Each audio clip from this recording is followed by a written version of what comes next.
আপনার নামটা বলেন। সমাপ্তি। সমাপ্তি। বয়স? 22। ওকে। সমাপ্তি, আপনি কেন মনে করলেন যে আজকে এই ধরনের সিক্রেটস নিয়ে লাখ লাখ মানুষের সামনে নিজেকে হাজির করা প্রয়োজনটা আসলে কি? আসলে আমার মতো অনেকেই হয়তো ফ্যামিলিতে এরকম সিচুয়েশনে পড়ে, যাতে সবাই বুঝতে পারে আর মা বাবা যেন বাচ্চাদের প্রতি বেশি খেয়াল করে, এই জিনিসগুলো যাতে বুঝতে পারে, তাদের সঙ্গে ফ্রিলি কথা বলে, এই জন্যই আসা। আচ্ছা, এবং আপনি কি আমাদের অনুষ্ঠানটা শোনেন? হ্যাঁ, রেগুলার শোনেন? রেগুলার বলতে ওইরকম শোনা হয় না, এই সারাদিন কাজ করে হাজবেন্ড আসে, বাচ্চা নিয়ে ঘুমায় পড়া হয়, ইউটিউবে শোনা হয়। ঠিক আছে, চলেন। আপনি যেহেতু ইউটিউবের কথা বললেন, আমি একটু বলে নেই শুরুতে। প্রিয় শ্রোতা, আমাদের ইউটিউব চ্যানেলটি হচ্ছে www.youtube.com/dfm904। আমি আবারও বলছি, youtube.com/dfm904। এবং আপনারা নিশ্চয়ই জানেন আমাদের ইউটিউবে একটা বিশেষ সুযোগ সুবিধার কথা আমরা বলে আসছিলাম অনেকদিন ধরে, এবং সেটা চালু হতে যাচ্ছে খুব শীঘ্রই। সেটা হচ্ছে অনুষ্ঠান চলাকালীন সময়ে একই সাথে আপনি ইউটিউবে একই সময়, অর্থাৎ রাত 11টায় আমাদের রেডিওতে অনুষ্ঠান শুরু হয়, ইউটিউবে 11টার সময় আমরা অনুষ্ঠানটা চালিয়ে দেব, এবং যেভাবে আপনি রেডিওতে শুনতে পান সেভাবেই আপনি ইউটিউবে শুনতে পাবেন। এবং ইউটিউবে একটু মানে ইউটিউবের লিসনার যারা, তারা আমাদের রেডিও লিসনারদের চেয়ে একটু এগিয়ে থাকবে। কেন এগিয়ে থাকবে? যদি আপনার অনুষ্ঠানটা ইউটিউবে যদি সাবস্ক্রাইব করে থাকেন তাহলে বুঝতে পারবেন। সুতরাং এটা একটা গ্রেট নিউজ আপনাদের জন্য। একই সময়, মানে রেডিওতে 11টার সময় শুরু হবে, ইউটিউবে 11টার সময় শুরু হয়ে যাবে। সো এটা আপনাদের জন্য একটা গ্রেট সুযোগ। তবে এটা ঠিক যে এটা ভিডিও না, এটা প্রিমিয়ার হবে। মানে আপনারা যখন টিউন করবেন 11টার সময়, আপনারা পুরো অনুষ্ঠানটা ওখানে শুনতে পারবেন। সো ইউটিউবে যারা সাবস্ক্রাইব করেননি তাদেরকে আমি বলবো যে ইউটিউবে please subscribe it, www.youtube.com/dfm904। Subscribe করে নোটিফিকেশনটা অন করে রাখবেন। সমাপ্তি, শুরু করুন আপনি যেখান থেকে আপনার বলতে ইচ্ছে করে, কারণ আপনি যেহেতু আমাদের অনুষ্ঠান শোনেন, you have lot of ideas about our programme. So আপনি আপনার মতো করে শুরু করুন। প্রথমে আমরা ব্যাকগ্রাউন্ডে থাকি, তারপর আমরা দেখে আসলে আপনার জীবনের সিক্রেটস। জি, ছোটবেলা থেকেই শুরু করি। শিওর। ছোটবেলায় আমার ভাই হওয়ার পরে আমি 9 বছর পর হই। আচ্ছা। তা আমার বাবা বলতো যে এবার যদি মেয়ে না হয়, মানে আমার মাকে বলতো যে তাহলে কিন্তু তোমাকে রাখবো না। প্রথমে আপনার ভাই হয়? হ্যাঁ। আচ্ছা। তারপর আল্লাহর রহমতে আমি হই। আমার বাবা অনেক খুশি থাকে। তা আমাকে ভাইয়া যখন হয়, আমার মায়ের বয়স হয়তো তখন 13 বছর। জি। আমার বাবা লজ্জায় আমার ভাইকে কখনো কোলে টোলে নিত না। তা আমাকে অনেক আদর করতো। আচ্ছা। অনেক আদর করতো। আমি ছোটবেলা থেকেই মানে গ্রামে বড় হই। তা সবাই যেরকম বলে যে সোনার চামচ মুখে দিয়ে জন্ম, ওর হচ্ছে এরকম। মানে আমার দাদার একটু সম্মান, আমার দাদা ছিল হচ্ছে প্রাইমারি স্কুলে চাকরি করতো। আর আমার দাদা মারা যাওয়ার পরে আমার বাবার মানে সবকিছু ঘাড়ে, সংসারের কাজ টাজ পড়ে। আর আমার বড় চাচা হচ্ছে পড়ালেখা করতো, ছোট চাচাকেও আমার বাবা পড়ালেখা করায়। আচ্ছা। পড়ালেখা করালে আমার চাচা একটা টাইমে হচ্ছে মানে একটু বড় হই, তখন একটু বুঝতে পারি, হয়তো 4-5 বছর বয়স। তখন থেকে মানে আমাকে কিভাবে যেন মানে ভালো করে মানে ব্যাড টাচ যেটাকে বলে ওরকম করতো। আমি বুঝতাম না, তখন তো বলছি না আসলে এগুলা কি, ওটা বোঝার বয়সও না আমার। আপন চাচা? হ্যাঁ, আপন চাচা, ছোট চাচা। ওকে। আমি তখন অতটা বুঝি না। আমার ঘুম আসানোর সময় বা দেখা গেছে পড়তে বসানোর সময় করতো, আমি বুঝতাম না যে আসলে এগুলা কি, কেন করতেছে। ওকে। তা আমার বাবা একটা পর্যায়ে বুঝতে পারে, তার অ্যাপেন্ডিসাইডের অপারেশন করে, তার সামনে মানে ছোট কিস করা যেটাকে বলে, ওটা করে। আমি ভাবি ছোট তো তখন, এটা তো বুঝি না কি। এখন বুঝি যে ওটা কেন করলো আর আমার বাবা কেন তখন কিছু বললো না, এটা মনে হতো। তাই একটা পর্যায়ে যখন এরকম মানে গায়ে হাতটা দিত, তখন আমার বাবা একটা পর্যায়ে আমার কাছে জিজ্ঞাসা করে। আমার চাচাকে কিন্তু কোনো কিছু জিজ্ঞাসা করে না, আমাকে জিজ্ঞাসা করে। জিজ্ঞাসা করলে আমার চাচা আবার ভয় দেখায় যে তুমি যদি বলো তোমাকে ধরে মারবে। বলো মানে কি? মানে আপনার চাচা কি শিওর হয়ে গেছিল যে বিষয়টা আপনি জানেন বা বিষয়টা আপনি বোঝেন? যখন একটু বোঝা শিখলাম, হয়তো 7-8 বছর। আপনি কোনো কিছু জিজ্ঞেস করতেন না বিষয়টা নিয়ে, যে তুমি আমার সঙ্গে এরকম আচরণ কেন করছো? না, ভয় পাইতাম। চাচাকে ভয় পেতেন? হ্যাঁ, অনেক ভয়। কেন ভয় পেতেন? মানে উনি আমাকে ধরতে আসতেছে, মানে ওই জিনিসটা ফিল হতো যে কখন যেন হাত দিবে, কখন যেন কি করবে। মানে উনি আসলে পরে আমি ঘর থেকে একটা বেরোনোর অজুহাত খুঁজতাম। তো আপনি তখন 4-5 বছরের বয়স। 4-5 বছরের বাচ্চারা তো অনেক বেশি স্পন্টেনিয়াস হয়, মার সাথে ফ্রি হয় বা ভাইয়ের সাথে। আপনার ভাই তো বড়ই ছিল, ভাই বড় ছিল, পড়ালেখা করতো, ওরকম করে মানে অতটা ফ্রি ছিলাম না। তো বাবা বিষয়টা জানার পরে আপনাকে প্রশ্ন করে? হ্যাঁ, তখন হয়তো 7-8 বছর বয়স হবে। তখন 3-4 পড়ি হয়তো। আচ্ছা, তা আমি মানে বলি যে না, তারপরে আমি তো দেখছি। আমি বললাম, আমি তখন কথা বলি না কোনো। তাহলে আমি কি তোর চাচার কাছে জিজ্ঞাসা করবো? আমি বলি যে সেটা তুমি জানো। তা সে জিজ্ঞাসা করে কিনা জানি না, আমার চাচা জিজ্ঞাসা করে তুমি কি তোমার আব্বুরে কিছু বলছো? আমি তখন আমার বাবা আবার বলে যে আমি তোরে জিজ্ঞাসা করছি, তুই এটা তোর চাচারে বলবি না। আমি বলি না, বলি নাই কিছু। আচ্ছা ঠিক আছে। রাতে ঘুমাই থাকতাম, আমার দাদির সঙ্গে শুইতাম। সে রাতে উঠে এসে আমার গায়ে মানে টাচ করতো। আপনার দাদির সঙ্গে আপনি ঘুমোতেন, চাচা এখানে থাকবে কেন? অন্য রুমে থাক, রাতে যখন সবাই ঘুমাই যেত তখন উঠে আসতো। তো ভয়ঙ্কর বিষয়গুলো। এবং আপনি কিছু বলতেন না?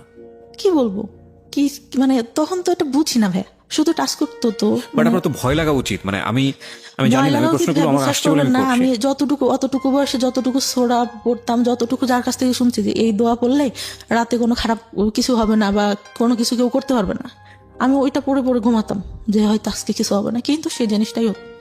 ওকে, আপনি বলেন। হ্যাঁ, আমার অনেক কথাই বলার আছে। আমি বহুবার বলেছি এবং আমি আবারও বলছি যে রেডিও ইন্ডাস্ট্রিতে আমি যে সব বিষয়গুলো নিয়ে কাজ করেছি লাস্ট 10 ইয়ার্সে, তার মধ্যে এই যে চাইল্ড সেক্সুয়াল অ্যাবিউজ, এই অ্যাবিউজের উপরে যে যারা এরকম ঘটনার মুখোমুখি হয়েছেন তাদেরকে ফ্রন্টলাইনে নিয়ে এসে তাদেরকে স্পিক আউট করা, বলানো তাদের মুখ দিয়ে, এই সাহসটা আমি দুর্দান্তভাবে দেখেছি। সেটার জন্য আমাকে নিয়ে অনেকে সমালোচনাও করেন, অনেক বাজে বাজে কথাও বলেন, অনলাইনে বলেছেন। সেগুলো দিকে আমি কান তুলিনি এই কারণে অনেকে মনে করেন যে এই ধরনের কথা রেডিওতে আসা উচিত না। অনেকে মনে করে যে এটা এক ধরনের বেহায়াপনা। অনেকে মনে করে ঘরের কথা ঘরেতেই রেখে দেওয়া উচিত। আমি মনে করি এটা একটা ঘায়ের মতো, পচা ঘা, নোংরা একটা ঘা। এই ঘাটাকে যত বেশি ঢেকে রাখা হবে, এই ঘাটা তত বেশি ছড়াবে এবং এটা একসময় ক্যান্সার হয়ে যাবে। আমাদের এখন বলার যুগ। কোনো অন্যায় হলে আমরা স্পিক আউট করি এবং আমরা মনে করি এই স্পিক আউটটা একটা সময় অন্যায়টাকে ইরেজ করে দেবে। হ্যাঁ, অবশ্যই চাইল্ড সেক্সুয়াল অ্যাবিউজ এটা সারা দুনিয়াতেই, শুধু বাংলাদেশে না, সারা দুনিয়াতেই ভয়াবহ রকমের একটা প্রবলেম। আপনি কল্পনাও করতে পারবেন না একটা শিশু কার কার দ্বারা শারীরিকভাবে নির্যাতনের শিকার হতে পারে। সেটা ব্লাড কানেক্টেড থেকে শুরু করে ব্লাড কানেকশনের বাইরে বিভিন্নভাবে এগুলোকে বিভিন্নভাবে আমাদের সামনে এখন নিয়ে আসা হচ্ছে মানুষকে সচেতন করার জন্য। আমি বেস্ট বাংলাদেশের এখন পর্যন্ত যতগুলো এনজিও বা বিজ্ঞাপনী সংস্থা যাই বলেন এখন যারা কাজ করেছে, তার মধ্যে একটা লাইন আমার কাছে মনে হয়েছে, আমি অনেকবার বলেছি রেডিওতে, এখনো বলছি, যে বেস্ট মনে হয়েছে এটাকে স্টপ করার জন্য। সেটা হচ্ছে শিশুকে তার শরীরের সীমানা বোঝান। শিশুকে মানুষ আদর করবে, এটাই স্বাভাবিক, কিন্তু কোনটা গুড টাচ, কোনটা ব্যাড টাচ, এবং ব্যাড টাচ হলে সেটা নিয়ে স্পিক আউট করা, ব্যাড টাচ হলে প্যারেন্টসদের কাছে গিয়ে বলা, ব্যাড টাচ হলে এমন কাউকে গিয়ে সেটা বলা যিনি অ্যাকশনে যেতে পারেন, এবং যদি সেটা না হয় তাহলে সে কোথায় যেতে পারে, এই বিষয়গুলো নিয়ে কথা বলা। স্কুলে বলা প্রয়োজন, এবং নট অনলি দিস, স্কুলে শুধুমাত্র না, ফ্যামিলিতে বলা প্রয়োজন। এবং বলার জায়গা থেকে আপনি কিছু করতে চাচ্ছেন, শিওর, এবং বলার জায়গাটা থেকে আমার মনে হয় তারা একটা নির্ভরতার জায়গা ক্রিয়েট করার প্রয়োজন। সো এটা নিয়ে আমি বহুবার রেডিওতে বলেছি এবং আজকের এই স্টোরিটা হয়তো সেদিকেই যাচ্ছে। আমরা একটু ওয়েট করি, সামনে থেকে একটু আগাই, কারণ আমি জানি যে আজকের এই সমাপ্তির গল্পের মধ্য দিয়ে বাংলাদেশের অনেক মেয়ে নিজেদের শৈশব খুঁজে পাবে। আমি ডেফিনেটলি শিওর, কারণ এগুলোর উপর যারা কাজ করেন তাদের যেই পার্সেন্টেজ, মানে তারা যে সব পরিসংখ্যান আমাদের সামনে তুলে ধরে, সেটা কিন্তু রীতিমতো ভয়াবহ। আমরা নারী শিক্ষা নিয়ে কাজ করেছি, আমরা শিশুর পুষ্টি নিয়ে কাজ করেছি সরকারি তরফ থেকে, আমরা যেটা বলছি, এবং এগুলোতে আমাদের যে অর্জন সাউথ এশিয়ার মধ্যে, এটা মাইল ফলক, সারা বিশ্বের কাছে মাইল ফলক লাস্ট 10 ইয়ার্সে। এবং আমাদের এখন কাজ করা উচিত শিশুর পরিপূর্ণ মানসিক বিকাশ নিয়ে, এবং এখানে সরকারের যেরকম পৃষ্ঠপোষকতা প্রয়োজন, একইভাবে বেসরকারি পর্যায়ে যৌথভাবে কাজ করা প্রয়োজন। শিশু নারী হোক কিংবা পুরুষ হোক, মানে আমি যেটা বোঝাচ্ছি, ছেলে হোক কিংবা মেয়ে হোক, এই জায়গাটায় আমাদেরকে অবশ্যই এখন এনশিওরিটি দিতে হবে যে তার যেন একটা নিরাপত্তা বলয় থাকে।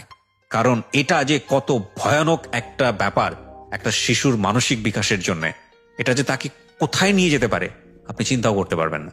অথচ আমরা এই বিষয়গুলো যুগের পর যুগ ধরে আমরা অ্যাভয়েড করেছি, আমরা চুপচাপ থেকেছি। আমরা যখনই স্পিক আউট হয়েছে কেউ মুখ বন্ধ করে দিয়েছি, এবং সেটা শুধু পরিবারে না, এটা মিডিয়ার ক্ষেত্রে হয়েছে।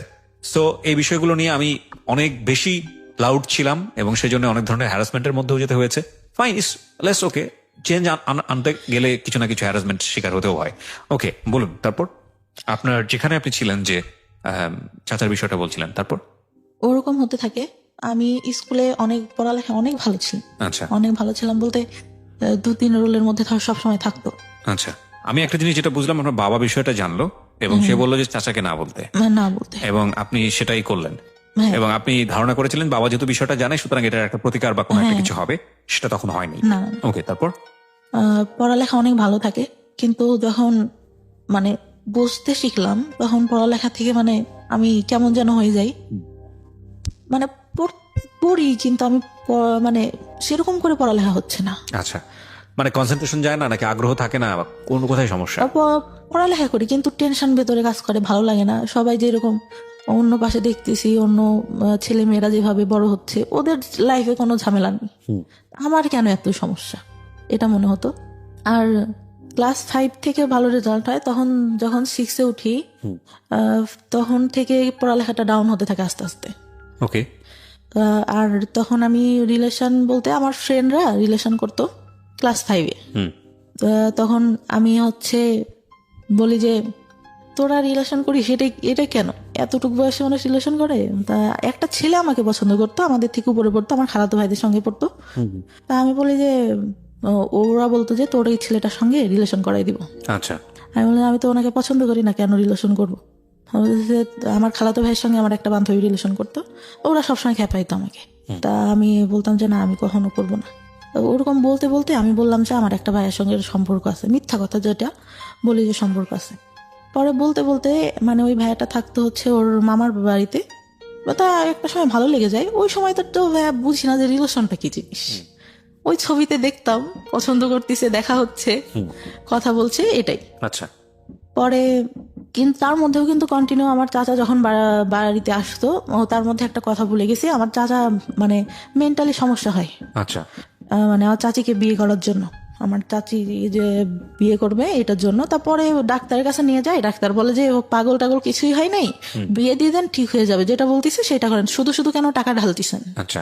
ডাক্তার রেগে এক পর্যায়ে বল। ওকে। পরে নিয়ে এসে আমার বড় চাচা তো বলে দিছে যে ওর পড়ালেখাও করাবো না, কিছুও করাবো না, আমি ওকে দেখতে পারবো না, তুইও বাদ দে, তুই করে কোনো লাভ নাই ওর জন্য কিছু করে। আমার বাবাকে বলে। আমার বাবা তখন কান্না করে আর বলে যে আমার বাবা বেঁচে নাই, আমার বাবা যদি বেঁচে থাকতো তাহলে তো এরকম হইতো না, আমার যদি রক্ত বিক্রি করেও কিছু করতে হয় আমি আমার ভাইয়ের জন্য করবো, এরকম করে বলে। আচ্ছা। তো বিয়ে দিয়ে দেয়, বিয়ে দিলে ভাই সেই রাত থেকেই ঠিক, আচ্ছা, মানে সে একদম পুরা সুস্থ। ওকে। কিন্তু তার মধ্যেও কিন্তু যখন ওই সমস্যাটা হয় তখন কিন্তু আমাকে কখনো ওইরকম কিছু করে নাই, বা ও সবাই লোকজন থাকতে আসতেছে, কিন্তু তারপর থেকে কিন্তু আবার শুরু হয়। আচ্ছা। তো ক্লাস 6-এ ওঠার পরে ওরকম রিলেশন হওয়ার পরে মানে একটা পর্যায়ে কি হয়, আমার বাড়ি থেকে জেনে যায়, আমার বাবা আমাকে ধরে অনেক মারে, রাতে মাঠে নিয়ে যেয়ে বাস আছে না, বাস দিয়ে অনেক মারে, আমার গায়ে একদম রক্ত জমে যায়। ওকে। ওই সময়টা যদি বুঝাই বলতে ভাইয়া তাহলে তো বুঝতাম, তখন তো বুঝি না। পরে তারপরে 6-এ ভালো একটা রেজাল্ট আসলো, আসার পরে 7 উঠলাম, ওরা পরে মানে অনেক রাগ হইতো আমার যে কেন এরকম কেন করবে আমার সঙ্গে। ওকে। আর ছোটবেলা থেকে ভাই এমন করে মানুষ করছে আমাকে, আমি কখনো কোনো কিছু না চেয়ে আমার বাবার কাছে পাইনি। আচ্ছা। যখন যেটা চাইছি।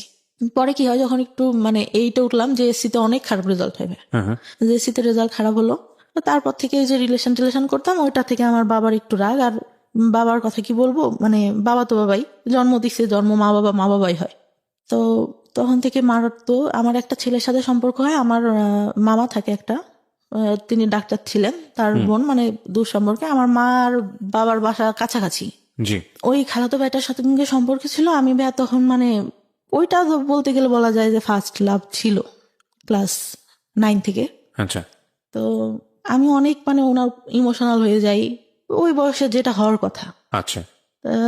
পরে আমার বাসা থেকে জানতে পারে, আমার বাবা মেনে নেয় যে আচ্ছা ঠিক আছে, যদি তোমরা দুজন পছন্দ করো তাহলে ঠিক আছে, কিন্তু আমার মা মেনে নেয় না কখনো, মানে ছেলেটার পছন্দ করতো না, পড়ালেখা ভালো ছিল না। চাচা বাইরে পড়ালেখা করতো, ছোট চাচা, যে আমার মানে খারাপ ভাবে দেখতো, সে মাঝে মধ্যে আসতো যখন, আমি অনেক ভয় পাইতাম। একটা টাইমে যখন ছোট, এগুলা বলতে ভুলে গেছি, আমার ভাইয়ার SSC পরীক্ষার আগে আমরা মানে টাউনে যেয়ে বাসা নেয় আমার মা। আমার ছোট চাচা তখন বিয়ে হয়, তখন মানে ভাইয়া পড়ালেখাতে একটু ডাউন ছিল, মানে ওর মেধাটা তো ভালো ছিল না। আচ্ছা। তো ওখানে নিয়ে যায় বা বলে যে এখানে তো কাজ টাজ করতে হয়, ও পড়তে পারে না, কি করে বেড়ায় না বেড়ায়, বাসায় গেলে ওইখান থেকে মানে ও টাউনে পড়ালেখা করতো, তো ওখান থেকে সুবিধা হবে। হ্যাঁ। ওইখানে বাসা নেই, আমি ভালো একটা স্কুলেই পড়ালেখা করতাম, ছোট মানে নার্সারি থেকে শুরু করি, আচ্ছা। ওখান থেকে ক্লাস 5-4 পর্যন্ত ওইখানে পড়ি। তখন ওইখানে মেবি 2 বছর মতো থাকা ছিল টাউনে। তখন ফ্রেন্ডদের সাথে অনেক ভালো, এখান থেকেই যেতাম। আমার খালাতো ভাই একটু উপরে পড়তো, আমি নিচে পড়তাম। আর ওই ভাইয়ার পরীক্ষা দেয়, এসএসসি-তে ফেল করে ইংলিশে। আচ্ছা। আমার বাবা নাকি, আমি তো তখন ছোট ছিলাম, মনে নেই, আমার মা যতদূর বলে, অনেক কান্না করে আর বলে যে আমার মেয়ে আমার কখনো মানে খারাপ কিছু করবে না, আমার মেয়ে আমার সম্মান রাখবে। আমার ভাইয়ের একটা কি ছিল, ও আব্বু যখন থাকতো না, ও বসে বসে টিভি দেখতো, যে আব্বুর আসা শব্দ শুনতো, তখন আব্বুর বাইক ছিল, শব্দ শুনলে আস্তে করে টিভিটা বন্ধ করে পড়তে বসে যেত। আচ্ছা। তা আমার পড়ালেখা মোটামুটি ভালো ছিল, সবসময় 2-3-এর মধ্যে থাকতো রোলটা। আচ্ছা। আমার স্কুলে অনেক মানে ছাড়া অনেক ভালোবাসতো। আর ছোটবেলায় আমাকে নাকি বলতো যে, তখন বিএনপি সরকার, বলতো যে খালেদা জিয়ার নাতনি আছে না, ওকে ওর মতো লাগে। একটা স্যার তো খুব আদর করতো আমাকে, ওভাবে মানে খুব ভালোবাসতো সবাই। আমার বান্ধবীদের মধ্যে সবাই বলতো যে অনেক সুন্দর দেখতো। আচ্ছা। বান্ধবীরাও অনেক মানে সবসময় ফার্স্ট বেঞ্চে বসা, সবার সাথে মজা করা। বড় হই আস্তে আস্তে, কিন্তু ওই যে চাচা যে ওইটা করতো, ওটা তো আর কারোর সঙ্গে আমি বলতে পারি না। জি। ওটা তো ভেতরেই থেকে যায়, খুব খারাপ লাগে। পরে যখন ওই ভাইয়া ফেল করার পরে বাসা ছেড়ে দিয়ে আবার বাড়িতে যখন আসলো, তখন আবার ওইটা বেড়ে গেল। আচ্ছা।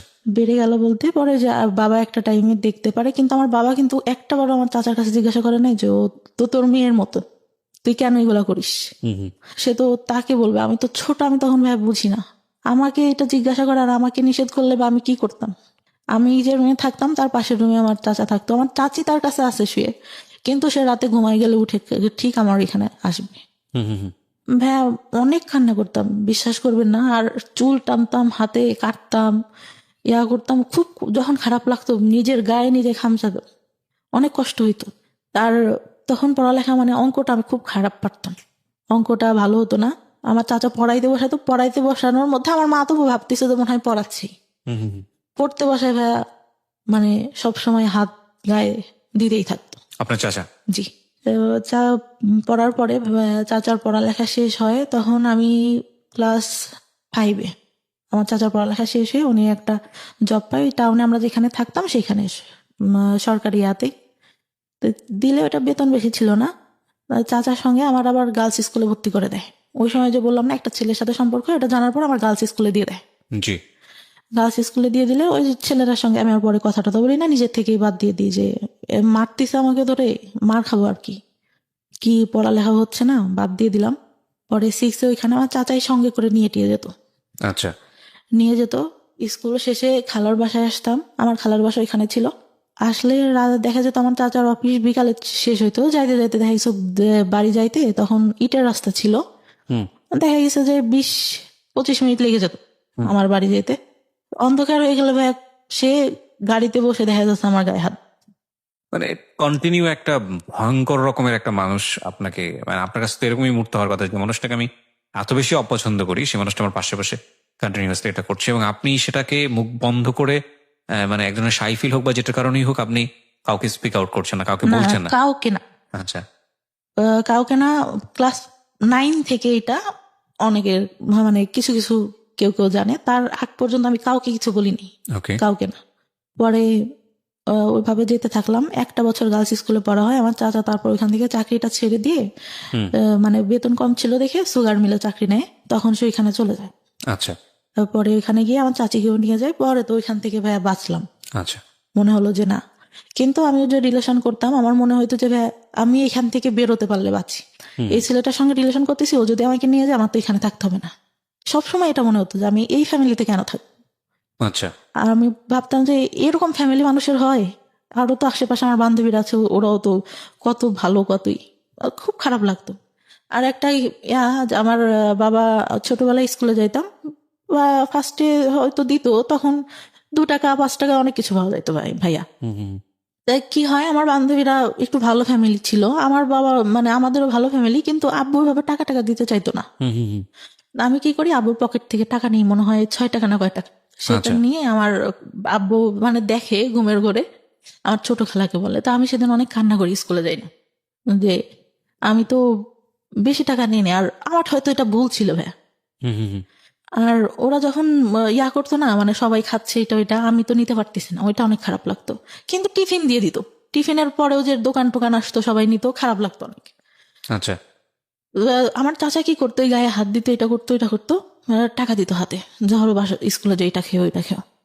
তা আমার মনে হতো যে কি রে, উনি এরকম করেন, আমার হাতে টাকা দেয় কেন, আমি তোমার কাছে টাকা চাই নাকি, এরকম মনে হইতো। আর আব্বুর উপর অনেক রাগ হইতো যে কি ব্যাপার, উনি কিছু কেন বলে না, উনি তো জানে। পরে 5-এ ভালো রেজাল্ট করলাম, একটা ভালো রেজাল্ট আসলো, বৃত্তি দিছিলাম, বৃত্তি পাইনি কিছু নাম্বারের জন্য। হুম। আহ, অনেক আশা নিয়ে গার্লস স্কুলে ভর্তি করলো, গার্লস স্কুলে পড়তে পারলাম না। চাচা ওই যে গেল, কে নিয়ে যাবে, আমার বাবার ভাই কে নিয়ে যাবে, অন্য মানুষের সাথে রিলেশন করে, তখন যদি কিছু করে ফেলায়, এই চিন্তাটা। হুম। কিন্তু ভাই ওই সময় রিলেশন আমি কিছুই বুঝি না, ওই সিনেমা দেখতাম, শুক্রবারে সিনেমা হবে, সবাই আসতো আমাদের ওইখানে, আমাদের বাড়িতে একটা টিভি ছিল, আচ্ছা। ওই সবাই আসতো দেখতে, সবাই বসে দেখতাম। ওই আগেকার যুগে সামানা, তারপরে রাজ্জাক, এদের মানে মুভি দেখতাম, আর ভাবতাম যে এই ভালোবাসা মনে হয় দেখা হচ্ছে, কথা বলতেছে, একজন একজনকে পছন্দ করে, এটাই, এর বাইরে কিছু না। আচ্ছা। পরে গার্লস স্কুল থেকে ক্লাস 7-এ এসে ভর্তি হলাম গ্রামের স্কুলটাতে। ওইখানে ছেলেমেয়েরা সবাই একসঙ্গে, আমার বান্ধবীরা প্রেম করতো, এই করতো সেই করতো, আমি ভাই কোনোদিনও স্কুলে প্রেম করি নাই, কেন জানি না। আমার স্কুলের ছেলেদের একসাথে পড়তেছি, ভাইয়ের মতো, ফ্রেন্ডের মতো, হুম হুম হুম। ওদের সাথে প্রেম করবো না, আমার এটা কখনো মাথায় আসতো না, কেন প্রেম করবো বাইরে। পরে ওই আমার ক্লাস 7 যায়, আমার চাচা মাঝে মধ্যে যখন বাড়িতে আসতো ছুটিতে, আবার দেখা গেছে ওই চিনির মিলে চাকরি পাওয়ার পর ওনাদের তো কোয়ার্টার দেয়, ওইখানে যাইতাম, অনেক সুন্দর ছিল ভাই কোয়ার্টার গুলা। যাইতাম, অনেক ভালো লাগতো দেখতে, অনেক গোলাপ ফুল, আমি ছোটবেলা থেকে ফুল অনেক পছন্দ করি, ফুল গাছ নিজে এনে এনে লাগাতাম, ওই 5-6 টাকা দিয়ে ফুল গাছ কিনতে পাওয়া যেত, হুম হুম হুম। ওইগুলো এনে লাগাতাম, অনেক পছন্দ করতাম। ওইখানে গেলে অনেক ভালো লাগতো আমার, অনেক ফুল, গোলাপ ফুল ধরে ধরে আছে অনেক কালারের, এই ফুল ওই ফুল, অনেক ভালো লাগতো। কিন্তু ভাইয়ার কি হইতো, দেখা গেছে আমার চাচি গোসলে ঢুকছে বা আম্মু নাই, ওই সুযোগে আমার চাচা এসে হঠাৎ করে হাত দিবে, তখন তো একটু বড় হয়েছি। আমার ফার্স্ট পিরিয়ড হয় ভাইয়া 6 না হলে 7 থেকে, অত তাড়াতাড়ি পিরিয়ড, মানে আমি তখন ভাই প্যান্ট পরি, হুম হুম হুম। স্কুলে গেছি, স্কুল থেকে আসছি, আম্মু আমার প্যান্ট দেখে বলে এটা কি তোর, আমি বললাম এটা কি, আমাদের তখন হচ্ছে আমার মানে জমি আছে আমার বাবার অনেক। তা আমি বলি যে ওই কাকুটা মনে হয় মোবাইল দিয়ে হাত মুছছে এটা। তা বললেন যে না, এটা এরকম না। আমার চাচি, আমার মাও কিন্তু অতটা ফ্রি না, আমার মা আচ্ছা। আমাকে কিছুই বলে না, আমার ছোট চাচিকে বলে যে ওর এটা হয়েছে, তুই ওকে শিখাই দে। হুম। আমি মানে তখন মানে ন্যাকড়া ইউজ করে, ওটা আমি বুঝতাম না ভাই কিভাবে, আমার দেখাই দিছে কিন্তু আমি ওইটা বুঝি না। আচ্ছা। তখন জানতে পারলাম যে প্যাড ইউজ করে। ওটা যদি আম্মুকে বলতাম, আম্মু যদি আব্বুকে বলতো, আব্বু বলতো দুনিয়ার লোক ন্যাকড়া ইউজ করে, তোমার মেয়ের প্যাড লাগে। এটা বাবা বলতো? হ্যাঁ। Very bad. Okay, pretty bad, মানে নাথিং টু সে। ওকে, বলেন তারপরে কি হয়েছে? পরে ভাই আমি মানে কাপড় টাপড় নষ্ট করে ফেল, মানে you don't know how to manage it. না বিষয়গুলো আসলে খুব সেন্সিটিভ, মানে আমাদের সমাজে এগুলো নিয়ে কথা বলাটাও অন্যায়, কিন্তু এগুলো একটা মানুষের জীবন আচরণের সঙ্গে জড়িত, এবং একটা মানুষকে যদি আমরা সুস্থভাবে বড় করতে চাই, তাহলে আম, তার যে বেসিক নিডগুলো, এই নিডগুলোকে আমাদের সাপোর্ট দেওয়া উচিত। একটা মেয়ে শুধুমাত্রই লেখাপড়া শিখে নারীর শিক্ষা, নারীর অধিকার, অমুক ঠমুক এগুলো নিয়েই শুধুমাত্র একজন নারী না। নারী জন্মগতভাবে একজন পুরুষের চেয়ে আলাদা, সুতরাং তার আলাদা কিছু সাপোর্ট দরকার হয়, এবং সেটা ফ্যামিলি থেকেই শুরু হওয়াটা জরুরি। দেখুন, উনি যে বিষয়গুলো নিয়ে কথা বলছেন, এগুলো নিয়ে আমাদের সমাজে খুব একটা কথাবার্তা হয় না, এগুলোকে আমরা ট্যাবু মনে করি, এগুলো নিয়ে আমরা কথাবার্তা বলি। অথচ আমাদের ধর্মে এত সুন্দরভাবে বিষয়গুলো ব্যাখ্যা করা আছে, এত ইন ডিটেলি ব্যাখ্যা করা আছে, অথচ এগুলো নিয়ে আমরা কথা বলার প্রয়োজন মনে করি না। এবং এগুলো নিয়ে কথা বলা উচিত। উচিত এই কারণে যে এগুলো একটা মানুষের বেসিক নিড, স্বাস্থ্যের সঙ্গে জড়িত, একটা মানুষের প্রপারলি বড় হওয়ার সঙ্গে জড়িত, এবং এগুলো নিয়ে খুব সুন্দরভাবে বোঝানো উচিত। হ্যাঁ, উনি যখন বলছেন তখন উনি চোখ মুছছেন, কারণ আমি জানি যে এটার মধ্যে আসলে অনেক বড় একটা কষ্ট জড়িয়ে আছে। এগুলো প্রয়োজনীয় জিনিস। হ্যাঁ, ওকে, একটু আমরা সামনের দিকে আগাই। আপনি যখন এই বিষয়গুলো ফ্যামিলিতে বলতেন, বিষয়গুলো সামহাও হাইড করা হতো, বা আপনার যে হাইড পরিমাণ করা হতো এক্সপেক্ট বলতে করতেন? মানে আম্মু বলে দিছে, আপনার কি কখনো অপরাধী মনে হতো যে এই জিনিসটা যে হলো, আরে না জানি কত বড় অপরাধ করে হ্যাঁ আমার কাছে মনে হতো, কারণ আমার মা বলে দিছে কাউকে বলা যাবে, এগুলা? হ্যাঁ এগুলা কাউকে বলা যাবে না, হয়েছে এতটুকু বয়সে এটা হয় নাকি, আমি কি করবো, এটাকে আমি ইচ্ছা করে হয়েছি। দেখেন কত ইম্পর্টেন্ট একটা বিষয়। উনি এখানেই কিন্তু একটা ভয়ঙ্কর রকমের একটা মানসিক বাধাগ্রস্ত হলো, ও নিজেকে অপরাধী ভাবা শুরু করেছে, এবং এটা তো সম্পূর্ণই ন্যাচারাল একটা বিষয়। এবং সেখানে মা যদি ধরনের কথা বলেন, মাও হয়তো বুঝে বলেননি, কারণ মাও হয়তো তার মার কাছ থেকে এটা শুনেছেন। বংশ পরম্পরায় এই ধরনের ভুল শিক্ষা আমরা ক্যারি করে বেড়াচ্ছি, এবং এই সময়টাতে এই যে এই কথাটা, এটা হয়তো উনি কোনো কিছু মনে করেই বলেননি, কিন্তু এটা যে শিশুর মানসিক বিকাশের ক্ষেত্রে অনেক বড় একটা বাধা হতে পারে, এটা কিন্তু আমাদের মাথায় রাখতে হবে, এবং এই ব্যবহারগুলো করা যাবে না শিশুর সঙ্গে। বলুন তারপর। তারপর আমার চাচিকে বলে, আমার চাচি কি করে, সারা এলাকা ধরে এর কাছে যে গল্প করে, ওর কাছে যে গল্প, সবার কাছে ছাড়াই এই বিষয়গুলো নিয়ে। এই বিষয়গুলো নিয়ে। আচ্ছা। পরে কি হয়, মানে কেউ দেখলে আমার দেখলে হাসে, তা আমার তো ওইটা অনেক খারাপ লাগে যে কেন হাসতিছে বা এটা কেন। পরে আমরা 3টা বান্ধবী ছিলাম, বান্ধবী বলতে একটা ছিল আমার থেকে বয়সে 2 বছরের বড় হবে, কিন্তু একসঙ্গে পড়তো, পড়ালেখাটা অত ভালো ছিল না, 3জনে একসাথে বেড়াতাম। আমার পাশে আর একটা চাচা ছিল, চাচা ছিল, সে আবার কি করতো, আমাদের 3জনকে দেখে ওরকম 3জনের সঙ্গে। আমার খারাপ লাগতো, কি ব্যাপার আমার সঙ্গেই কেন এরকম হচ্ছে, আমি কেন। আর আমি ছোটবেলা থেকে যেরকম দেখতেছেন অতটাই ছিলাম না, কিন্তু লম্বা হাইটে যারা 2-3 বছরের বড় তাদের থেকে লম্বা টম্বা ছিলাম, ছিলাম। তো ওরা মানে আমার দিকে সবার নজর, কেন জানি না। আর মানে সবাই বলে যে বড় হওয়ার পরে যতটুকু জানছি, আমার ওই যে বললাম শেষে লাস্ট যে বয়ফ্রেন্ডের সাথে সম্পর্ক ছিল, আমাদের গোষ্ঠী আর ওদের গোষ্ঠী আলাদা, একই এলাকাতে। ওরা বলা বলি করতো যে তোমাদের গোষ্ঠীর মানে লোকদের ইয়াটাই খারাপ, সবাই একই রকম। মানে এটা সত্যি কথা ভাই, প্রত্যেকটা লোক, মানে যতদূর জানি, এখন যতদূর জানছি, এই পাশের একটা চাচা, আমার দাদারা ছিল 3 ভাই, তার ছেলে, বড় দাদার যে ছেলেগুলা, ঠিক আছে, এগুলো বলা বলি করতে হবে না, আপনি এত ইনডিটেইলি জানেন না, হয়তো বিষয়গুলো নিয়ে আমরা খুবই আসলে বলতে পারবো না। হ্যাঁ, খারাপ ছিল, যাই হোক, সবাই এই সম্পর্কে লোকজন আজে বাজে কথা বলতো, এটুকুই এনাফ। ওকে, তারপর মানে বলতো গোষ্ঠীটাই ভালো না, গোষ্ঠীর লোকজনই ভালো না, এরকম বলতো। তারপর ওরকম হওয়ার পরে আমার যখন ওইরকম হলো, পরে আমি তো খেললে ওই যদি চাচাকে দেখতাম, ভয় দিতে ওইখান থেকে সরে যেতাম। আচ্ছা, যে কি করবে, আবার ডাকবে কিনা। আচ্ছা। সবাই গাছ উঠতে পারতো, আমি গাছ উঠতে পারতাম না, আমার খুব আফসোস লাগতো। ছোট একটা গাছ ছিল, ওইটা উঠতে পারতাম, তাছাড়া উঠতে পারতাম না। আর সবাই মানে আমাদের ফ্যামিলিটা যেহেতু সব ইয়ার থেকে একটু ভালো ছিল, সবাই আমাদের ওইখানে আসতো, আর আমার বাবা এইটা ওইটা কিনে দিত, খাইতাম। তা সবাই ওইটার জন্য আসতো মানে আমাকে সবাই খেলবে। আর এত বোকা ছিলাম ভাই, বিশ্বাস করবেন না, ভালো ভালোটা সবাইকে দিয়ে দিতাম, নিজে না খেয়ে। এখন পর্যন্ত এই অভ্যাসটা আছে।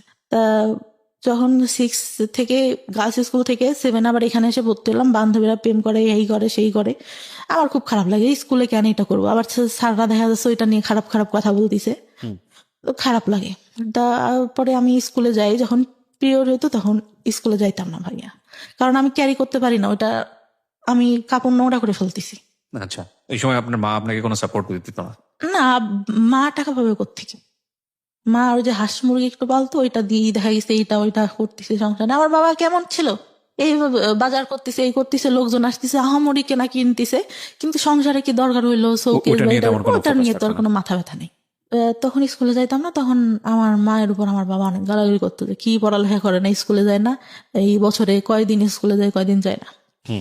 পরে তখনও ভালো রেজাল্ট আসতে হয়, কিন্তু যখন চাচা ওই যে চাকরি পাইলো আসতো, তখন ওই যে গায়ে হাত টাত দিত, তখন তো একটু বড়, যখন পিরিয়ড হয় তারপর থেকে তো বুঝি, অনেক কিছুই বুঝি, শুনি, বান্ধবীরাও বলে, আবার বড় যে আপুগুলা ছিল ওরাও বলে, তখন বুঝি। তখন আসলে ওইটা মাথার মধ্যে কাজ করে যে এইটা কি করতেছে আমার সঙ্গে কেন, তখনও কিছু বলতে পারি না।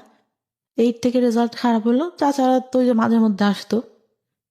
9-এ যখন উঠি তখন আমার ওই যে খালাতো ভাই আছে একটা, মানে চাস্তম আমার বোনের ছেলে, ওর সঙ্গে আমার রিলেশন হয়। রিলেশন হলে একটা পর্যায়ে মানে চলতে থাকে, আমি অনেক সিরিয়াস হয়ে যাই। তা আমি বলতাম ভাই আপনি কি সিরিয়াস, আপনি করে বলতাম কখনো, তা বলতো সিরিয়াস ছিলাম না, এখন হই। তা আমার মানে অনেকের কাছে আমি নাম্বার দিই, আমার বড় আপুরা যারা ছিল, বললাম যে পরিচয় না দিয়ে কথা বলবা, দেখবা যে আসলে আমাকে ভালোবাসে না তোমাদের সাথে কথা বলতে চাই। ভাই কি করতো, ওরা যেই ফোন দিত ও কথা বলে দেখা করার জন্য পাগল হয়ে যেত, আচ্ছা। যে আমি তোমার একবার দেখবো, তুমি এখানে দেখা করো। পরে বয়ফ্রেন্ডের যখন দেখলাম যে উনি আমার প্রতি সিরিয়াস না, অনেক মেয়ের সঙ্গেই কথা বলে, এর সাথে সম্পর্ক করতেছে, ওর সাথে যে ফোন দেয় তার সঙ্গেই, একটা পর্যায়ে আমি কি করলাম, নিজে থেকে বাদ দিয়ে দিলাম। হ্যাঁ, বাদ দেওয়ার পরে কিন্তু এতটা মানে করি, আমি ঘুমের ওষুধ খাইতাম, আমার ঘুম আসতো না, ঘুমের ওষুধ খাইতাম, আর খুব খারাপ লাগতো। তার মধ্যে আবার ওই যে মাঝে মাঝে চাচা আসতো, তা কি হয়, একটা বার আমার মা বলে যে তুই ওর সাথে সম্পর্ক করিস, আমি তো বলছি যে তুই ওর সাথে কথা বলার দরকার নেই। আমার দাদির ফোন ছিল, দাদির ফোন দিয়ে কথা বলতাম। পরে আমি কি করে বলে যে তোর বাবার কাছে বলবো, বাবা তো জানতো, কিন্তু মানে কি বলবে, আমি অনেক ভয় পেয়ে যাই। আচ্ছা। ভয় পেয়ে যায় যে আমার চাচা এরকম এরকম, এইটাই তো কিছু বলে না, আবার এইটা নিয়ে দেখা গেলো কি বলবে। আমার মায়ের আবার একটা সমস্যা ছিল, কিছু হইলে আমার বাবাকে বলবো। আচ্ছা। আমি একবারে ভাই 40টা ঘুমের ওষুধ খাই ওই ক্লাস 9-এ থাকা অবস্থায়? ক্লাস 9-এ থাকা অবস্থায়। মানে কি আপনার প্ল্যান ছিল যে আপনি সুইসাইড করবেন? সুইসাইড করবো খেলে ভাইয়া, তখন মানে আমার পরীক্ষা তার 3 দিন পর, 2 দিন পর, আচ্ছা। ক্লাস 9-এর। পরে আমি মানে দরজাটা যে লাগাবো, আমার এটা মনে নেই, আমি বিছানার উপর দিয়ে শুয়েছি ভাই, আমি মানে ঘুমাই গেছি নাকি আমি জানি না, কিছু বলতে পারি না। পরে নাকি যতদূর শুনছি, আমার যতদূর, আমাদের এই কাজের ছেলেটা আম্মু যতদূর বলছে, আর বাবা উঠাই নিয়ে আসে, শুধু আমার মনে আছে আমার বাবা আমাকে মারছে, এতটুকু মনে আছে, যে অনেকগুলা থাপ্পড় মারে আমার মুখে। ওকে। মানে ঘুমের মধ্যে আমার শুধু অতটুকুই স্মরণ আছে। আমি নাকি অনেক বমি করি ভাইয়া, আচ্ছা। তো বমি করি, আমার 4-5 দিন পর্যন্ত কোনো ইয়া ছিল না, আমি জামাটা চেঞ্জ করবো এটাও করতে পারতাম না, গোসল খাওয়া সব আম্মার দাদি ধরে ওকে। করাইতো। পরে আমার বয়ফ্রেন্ডটার সাথে ইয়া হয়ে যাওয়ার পর ক্লাস 10-এ যখন উঠলাম, আমি 9 থেকে অঙ্কে অনেক খারাপ রেজাল্ট করি, অঙ্কে মানে 10-এ টুনে মনে হয় 34 না কত পেয়ে পাশ করি। আমার বান্ধবীরা অনেক হাসাহাসি করতো, আর আমার ওই যে বয়ফ্রেন্ডটার সাথে সম্পর্ক ছিল ওরা জানতো, আরো ওই মাঝে কথা বলতাম, অনেক ছেলে ঘুরতো ভাইয়া, অনেক ছেলে ঘুরতো। আর ওই ঘুমের ওষুধ খাইতাম, মানে প্রাইভেট পড়তে যেতাম, কেমন অ্যাবনর্মাল টাইপের হয়ে গেছিলাম আমি। তো পড়াচ্ছি, মানে আমার কোনো খেয়াল নেই, স্যার বলতো যে কি ব্যাপার তুমি খেয়াল করো না কেন, দেখলে তো পারো, অনেক ভালো পারো, দেখো না কেন। স্যার বলেন, আমি বাসায় যেয়ে দেখবো। স্যারটা অনেক আদর করতো। তা ওইভাবেই পড়ে অঙ্ক ভালো পারতাম না, হাসাহাসি করতো। আর ওই যে ছেলেগুলা প্রপোজ করতো ভাইয়া, ওরা কি মানে এরকম ছিল, কিছু না করলেও ভাই কেন ছেলে মানুষ এরকম আমি জানি না, বলতো যে সব করছি, ওই মেয়েরও তো আমি সব করছি। আচ্ছা। ওকে। একটা ফুফাতো ভাই এরকম বলে, ওইটা আমি পরে আসি। তা ওইখান থেকে ক্লাস 9-এ ওরা হাসাহাসি করতো। তা আমার এত খারাপ লাগে যে কি আমি অঙ্ক ভালো পারি না। আমি স্যার, হিন্দু ছিল স্যারটা, আমি আমার জীবনে আমি এত ভালো মানুষ দেখিনি। আমার ধর্মের না, যেহেতু আমি ইসলাম ধর্মের, আমার স্যার ছিল হিন্দু ধর্মের। একটু উনি প্রাইমারি স্কুলে চাকরি করতো। স্যারের কাছে বললাম, স্যার আমি তো অঙ্ক ভালো পারি না, আমাকে একটু যদি ভালো করে পড়াইতেন। তা বলে যে আচ্ছা ঠিক আছে, তুমি পাশে এসে বসবা, পার্টিতে বসাইতো, যে পাশে এসে বসবা, আমি তোমাকে, ওরা যা করে তার থেকে আমি উৎপাদক ভালো পারতাম না। আমি বললাম, স্যার উৎপাদকটা আমার একদম বাদ দিয়ে দেন, আমি এটা বুঝি না, একটা করলে আর একটা করতে হবে। তাই দেখা গেছে আমার একটা কমন পড়ছে আর একটা কমন পড়তেছে না, তখন কি করব। পরে স্যার এরকম করে আমাকে অঙ্ক করায়, আমি এসএসসিতে অঙ্কে আমার প্লাস আসে, আর কোনো কিছুতেই প্লাস আসে না। আচ্ছা। তার মধ্যে যে চাচা এসে অঙ্ক করতে দিত, অঙ্ক ভালো পারতাম না, পড়তে বসাইছে, যে কয়দিন আসতো উনি আমাকে পড়তে বসাবে, আর ওই যে ইন্টেনশনালি গায়ে হাত দিয়ে যাচ্ছি। এই অঙ্কের টিচার? না না না, চাচা? আমার চাচা। ওকে। ওই যে আসতো মাঝে মধ্যে বাড়িতে, জি। অঙ্ক না পারলেই দেখা গেছে রাগারাগি করতেছে, আমি অনেক কাঁদতাম, আমি কিছু বলতাম না, অনেক কাঁদতাম। না, আমি বলতো তুই পড়িস না কেন, এই জন্য তো তোকে রাগ করে। আম্মু তো তখন কিছু জানে না। ও আমার, তার মধ্যে আমার ছোট চাচার একটা বাচ্চা হয়, আমার ভাইটাকে আমি অনেক আদর করতাম, অনেক ভালো লাগতো। কি হইতো, আমার ভাইটাকে করলে দিতে যে উনি আমার গায়ে হাত। Very bad. আমার মনে হতো আমি মারা যাবো, আমি এই সংসারে কেন, এর থেকে যদি একটা গরিব ঘরেও জন্ম হইতো তাহলে মনে হয় এর থেকে মানুষ ভালো থাকে। কোন ক্লাসের ঘটনা এটা? আপনি যে ক্লাসের কথা বলতে, ক্লাসে আপনার অঙ্ক করাচ্ছে 9? 9-এ। তখন পর্যন্ত আপনি মার সঙ্গে কেন বলছেন না এগুলো? আমি তখনও ভাইয়া যে মাকে বলতে হবে, এটা কিভাবে নিবে। সে আমাকে বলে দিছে যে এইগুলা কাউকে, পিরিয়ডের কথাই বলেছে, কাউকে বলতে হয় না। এইটা বললে কি বলবে, ওকে। এইটা বললে কি বলবে। তার মধ্যে কি আমার চাচাদের জমি জাতি নিয়ে অনেক মানে একটু ঝামেলা হয়। আমার ছোট চাচাটাই সবসময় বেশিরভাগ ঝামেলা করে। বড় চাচাটা অনেক ভালো, উনি বিসিএস ক্যাডার, প্রভাষক এখন, অনেক ভালো মানে চাচা ছোটবেলা থেকে অনেক ঈদে প্রত্যেকবার জামা কিনে দেবে, আর আমাকে বলতো আমার হলুদ পর, আমাকে ছোট বড় চাচা, আমার বড় চাচা বড় চাচা। আচ্ছা। অনেক আদর করতো। আমি চিন্তা করতাম চলে যাব, কিন্তু তখন চিন্তা করতাম যে আমার ভাই, আমার সবাই অনেক ভালোবাসে, আমি চলে গেলে তো মান সম্মান থাকবে না, আর নাম ডাক আছে যেহেতু ফ্যামিলির একটা। হুম। এসএসসি পরীক্ষার আগে আমি সম্পূর্ণ সবার সঙ্গে কথা বলা বন্ধ করে দিই, যে আমার এমনিতে অঙ্কেটে ভালো পারি না, আমি কারোর সঙ্গে কথা টথা বলবো না, আমি পরীক্ষাটা ভালো মতো দিই। হুম। তো পরীক্ষাটা দেই, পরীক্ষা দেওয়ার পরে আসলো এই কোন রকমে মানে পাশ করলাম, ভালো মোটামুটি একটা রেজাল্ট আসলো। আসার পরে আমি মানে বাইরে ভর্তি হওয়ার ইচ্ছা আমার অনেক। তা টাউনে সরকারি মহিলা কলেজে আমার সব মানে ইয়াটিয়া দিলাম, চান্স হইলো ওইখানে, কিন্তু আমার আব্বা ভর্তি করলো না। কেন করলো না? যে ওই ছেলের সঙ্গে সম্পর্ক আছে, যদি ওইখানে যেয়ে দেখা টেখা করে, এই জন্য। হয়তো তো তার জায়গা থেকে এটা ঠিক ছিল, কারণ আমি করবো না এর গ্যারান্টি কি আমার, আমি নিজের থেকেই বলতেছি। পরে ভর্তি করলো না, ওইখানে একটা স্কুল কলেজে ভর্তি করলো। এমনিতে মানে আমাদের ওইখান থেকে একটু টাউনে যে কলেজটা ছিল, যেতে 30 মিনিট মতো লাগতো। তো ওইখানে আমার বাবার যে ফ্রেন্ডের ছেলেটা আবার ওইখানে কলেজে কিভাবে যেন খোঁজ পায় আমাকে, মানে ওই ছেলেটার আবার কি হয় ভাই, বলতে ভুলে গেছি, আমার এসএসসি পরীক্ষার পর আমার ফুপুর বাসায় আমি বেড়াইতে যাই। আচ্ছা। গেলে তা ওরা তো আমাদের বাসা থেকে আগের থেকে আসে, দেখা গেছে একটা অকেশন হইলে, একটু অনুষ্ঠান হইলে আসে, আঙ্কেল আসে, আঙ্কেলের ছেলে আসে। তা আসলে পরে ওরা বলে যে জানো আমাদের সঙ্গে পরে ওই আপুটার সঙ্গে এই ভাইয়াটার সম্পর্ক আছে। আমি কি বলিস, ও তো আমার দিকে একটু এরকম এরকম তাকায়, আমি তো বুঝি। আমার ফুফাতো ভাইদের বলে যে না সত্যি কথা, অনেক ভালো সম্পর্ক, আর ওরা অনেক ভালোবাসে ওই আপুটাকে, আপু অনেক ভালোবাসে। আমি বলছি আচ্ছা, আজকের দিনের মধ্যে যদি আমি ওর সাথে সম্পর্ক করে দেখাইতে পারি, একটা বাজাবাজি ধরনেরই। তারপরে আর কি করি, আমার ফুফাতো ভাই ফোন দেয়, আমি ওর সঙ্গে কথা বলি। কথা বললে ঠিক সন্ধ্যার সময় ফোন দিছে, আচ্ছা আমি তোমাকে একটা কথা বলতে চাই সমাপ্তি, তুমি কি আমার কথা যদি হ্যাঁ হয় হ্যাঁ বলবা, নাহলে পারে না বলবা। আমি বলছি জি বলেন। বলতেছে তুমি কি আমাকে লাইক করো? আমি বলছি যে দেখি, চিন্তা করে দেখি। তার রেগে কেটে দেয়। আমি আবার ফোন দিয়ে ওদেরকে ডেকে শোনালাম যে দেখ কি বলে, যে ওই ছেলে মেয়ের সাথে নাকি সম্পর্ক, তাইলে কি।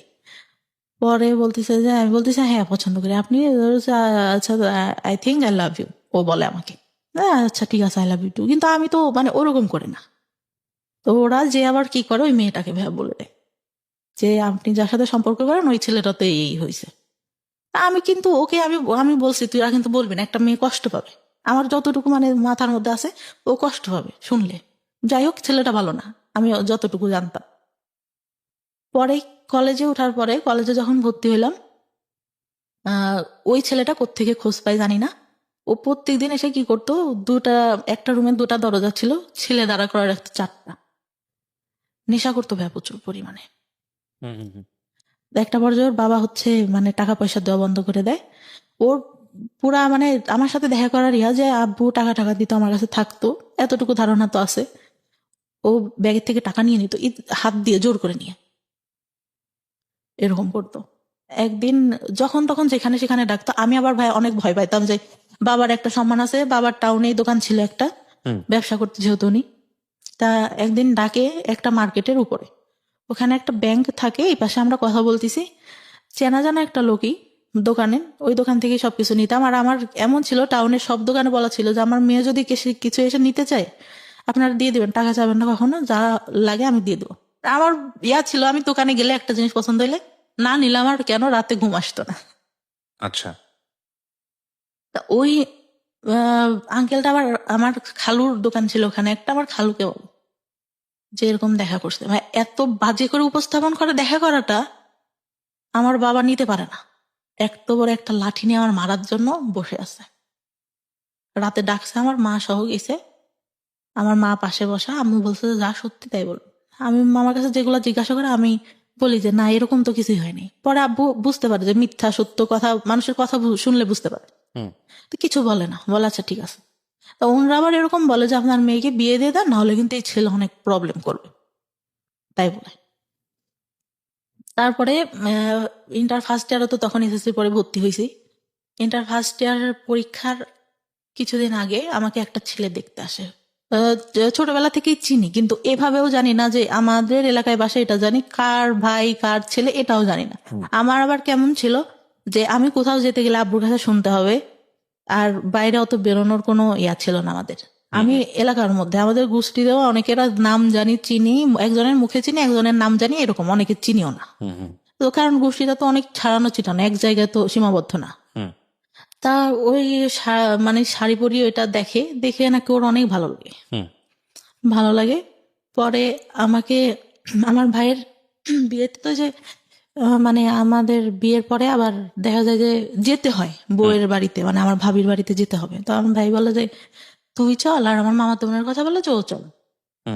আমি বলি যা না, যাব না, আমার যেতে ইচ্ছা করে না। কারণ আমি তখন এই যে টেনশনে, আমার বয়ফ্রেন্ডের সাথে আমার ব্রেকআপ হয়ে গেছে, মন মানসিকতা ভালো থাকে না। আর ভাবিদের বাড়িটাও এরকম ছিল যে আমার পছন্দ না, মানে মাটির রাস্তা দিয়ে যেতে হতো, আমার ভালো লাগতো না। ওকে। তা বলছে যে আচ্ছা চল আজকে যাই, কালকে চলে আসবো। তা আমি আবার তখন একটা গোপনে ফোন ব্যবহার করতাম, ওটা বাসায় রেখে যাই। আসার পরে 16 তারিখে যাই মার্চের, 18 তারিখে ব্যাক করি। ওকে। ফোনটা খোলার পরে আমি দেখতেছি আমার ফোনে একটা মেসেজ, আমাকে তুমি খুঁজলে কেন? আমি তোমাকে খুঁজলাম মানে কে এটা, আমি কাকে খুঁজলাম? ওকে। তারপর আমি মানে আমার ফোনে ব্যালেন্স থাকে না, আমি ফোন দিই। তা বললাম যে ভাই কে? তা বললো, ওর নাম ধরে বললো যে আমি অবাক। আমি বললাম যে আপনাকে আমি খুঁজলাম কে, মানে কি আমি আপনাকে কেন খুঁজবো? বলতেছে না, আমাকে একজন বললো তুমি আমাকে খুঁজছো। আমি বলছি, আমি আপনাকে খুঁজবো মানে আমি আপনাকে খোঁজার কোনো প্রশ্নই আসে না। তারপরে আবার ফোন দেয় যে আসলে তুমি আমাকে খুঁজো নাই, তুমি আমাকে দেখো নাই। ওর মধ্যে মানে কি হয়, আমার খালাতো ভাই একটা বিয়ে করে, সম্পর্ক করে, ওই যে মেয়ে দেখতাম ওর দিকে তাকায় থাকে। তা আমার খালাতো বোনের ওয়াইফের আবার সম্পর্কটা ভালো ছিল, মানে ইয়াটা ভালো ছিল না, চরিত্রটা ভালো ছিল না। অনেকের সঙ্গে, ভাইয়ের সঙ্গে ইয়া হওয়ার পরে হুট করে বিয়ে করে, প্রেম করে অনেকের সাথে আবার কথা বলতো। এই বাসে যেতে গেছে, মানে ঢাকায় থাকতো ওরা, ঢাকা থেকে বাড়িতে যেতে গেছে, কারোর নাম্বার পাইছে, পাশে বসছে, তার সঙ্গে কথা বলা শুরু করে দিছে এরকম। আমি ভাবতাম যে আচ্ছা যে ছেলেটার সাথে কথা বলে এ কি সে নাকি, অবাকের কথা ভাবতাম। তো এইভাবে তাকায় আসছে কেন? আমি আবার পিছন থেকে বসে আমি আবার ওর দিকে তাকায় আছি। ও ভাবছে যে আমি ওকে দেখি, কিন্তু আমি তো ওকে দেখি না, আমি দেখি যে ভাবি কেন ওর দিকে তাকায়। আমি তো এটা দেখি, মানে ও অনেক সুন্দর, অনেক সুন্দর ছিল দেখতে, অনেক সুন্দর। ও 6 ফিট হাইটে, লম্বা, সেরকম দেখতেও সুন্দর। তা তখন বলে যে আমাকে বললো তুমি আমার দিকে তাকাইছিল না। আমি বলছি যে আমি তো তাকাইছিলাম না। তখন আমি এটা খুলেই বলি যে এরকম এরকম, আমি ভাবছি যে ভাবি আপনাকে দেখে কেন তাকায়, আপনার সঙ্গে কি কথা বলে কিনা। তা বলে না, আমার সঙ্গে কথা বলে না, আমি জাস্ট তোমাকে অনেক ভালো লাগে এই জন্য। আমি পরে বলি যে ভাইয়া আপনি আমার সাথে কথা বলবেন ঠিক আছে, আমি সবকিছু বলি যে আমার কিন্তু আগে অনেকগুলা রিলেশন ছিল, অনেকের সঙ্গে আমি কথা বলতাম, এগুলো কিন্তু আপনি জানেন এলাকায় যেহেতু এগুলো আসতে পারে, আর আপনি এগুলা নিয়ে পরে সমস্যা করবেন, সম্পর্ক করলেও এটা কিন্তু হবে না। পরে ও বলে যে আচ্ছা ঠিক আছে, সমস্যা করবো। মানে যখন রিলেশন হইলো, কথাবার্তা হইতো, ফিজিক্যালি কোনো কিছু না, শুধু এমনিতেই কথা হইতো। কিছুদিন পরে ঠিক সেই কথাগুলা শুরু করলো, কেন করছো, আমার ফ্রেন্ডরাও তো এর মধ্যে আছে, কথা বলছো কেন? ও বলছে যে তোমার সাথে থাকছে, এগুলো বলছে, এই করছে ওই করছে, আমার তো এগুলো নিতে কষ্ট হবে। মানে সবাই আপনার নামে বদনাম করতো। বদনাম যেটা, কিন্তু সামনে কখনো কিন্তু ভাই কেউ বলে নেই, কারণ বাবার একটা ইয়া ছিল, কখনো কেউ বলবে এরকম না। কিন্তু গেলে পারে এই মেয়েটা ভালো না, এই মেয়ের চরিত্র ভালো না, পরে এরকম বলতো। তারপর আমি ওর কাছে বিশ্বাস করবেন না, সব ঘটনা বলি, সব আমার ছোটবেলা থেকে কি হয় না হয় আমি সবকিছু বলি। আচ্ছা। ও মানে একটা পর্যায়ে কি হলো ভাই, ওইগুলা নিয়েও কথা বলা শুরু করলো। ওই আপনার সঙ্গে ঝগড়া হতো, এগুলো নিয়ে খোটা দিত, এগুলো নিয়ে খোটা দিত। মানে ওইগুলা চাচাদের কথা না নিয়েও বাইরে যে ছেলেদের সঙ্গে কথা বলতাম, এগুলা নিয়ে খোটা দেওয়া শুরু করলো। আমি তখন অনেক কাঁদতাম যে তোমার তো আমি সব বলছি, দুনিয়ার কেউ কিছু জানুক না জানুক তুমি তো জানো, তাহলে কেন এগুলা বলো? আর তুমি যদি আমার লাইফে আগে আসতে তাহলে তো আমি এগুলা করতাম না। আমি তো তোমাকে ভালো করে চিনতাম না, স্কুলে গেছি একটু দেখছি, এই যা তুমি আগে বলতো আমার সাথে রিলেশন করবা, তুমি তো অনেক আগে না, কারণ আমি তো ছোট, তুমি তো আমার থেকে বড় হবা। পরে ভাই আমার ফার্স্ট বিয়ের ইয়াটা আসে, হুট করেই আমাকে বিয়ে দিয়ে দেয়। আমার কাছে জিজ্ঞাসাও করে না যে আমি পছন্দ করি কিনা। কিভাবে হয় বিয়েটা? আমাদের এখানে কোন ক্লাসে তখন আপনি? Inter first year. ওকে। আমার তখন ভাই বিয়ের বয়সটাও হয়নি।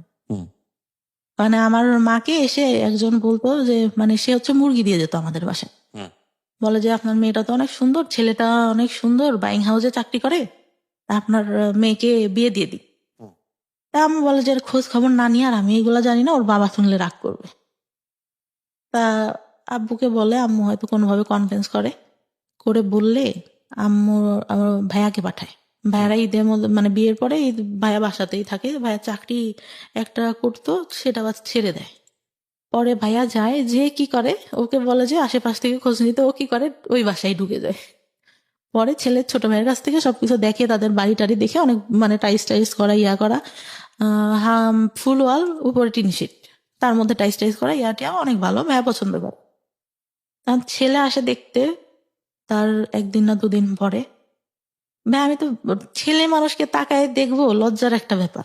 আমাকে শাড়ি টাড়ি পরানো হয়, তা আমি তাকাই না কখনো। উনি আমার কাছে জিজ্ঞাসা করে ঠিকানা এইগুলা নর্মালি যেগুলা জিজ্ঞাসা করে, বা চুল দেখাবে সেই এইসব কিন্তু কিছু বলে না।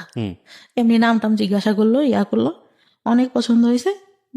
পছন্দ হইলে মানে আমার মায়েরও অনেক পছন্দ, বাবারও অনেক পছন্দ ছেলেকে দেখে। কিন্তু ছেলেটা ভাই আমার থেকে মনে হয় 17-18 বছরের বড় হবে। 17-18 বছরের বড় হবে। তখন তারা কি করলো যে বিয়ে করবে। তা আব্বু বলে যে আচ্ছা বিয়ে না, আমার এক টাইমে আমি অনেক বড় করে অনুষ্ঠান করব, আমরা এমনিতে শুধু কাবিন রেজিস্ট্রেশন করে রাখি। রেজিস্ট্রি করা হয়, কবুল টবুল বলা হয় না। ওই ছেলেদের তখন রাতে ওইখান থেকে চলে যায়।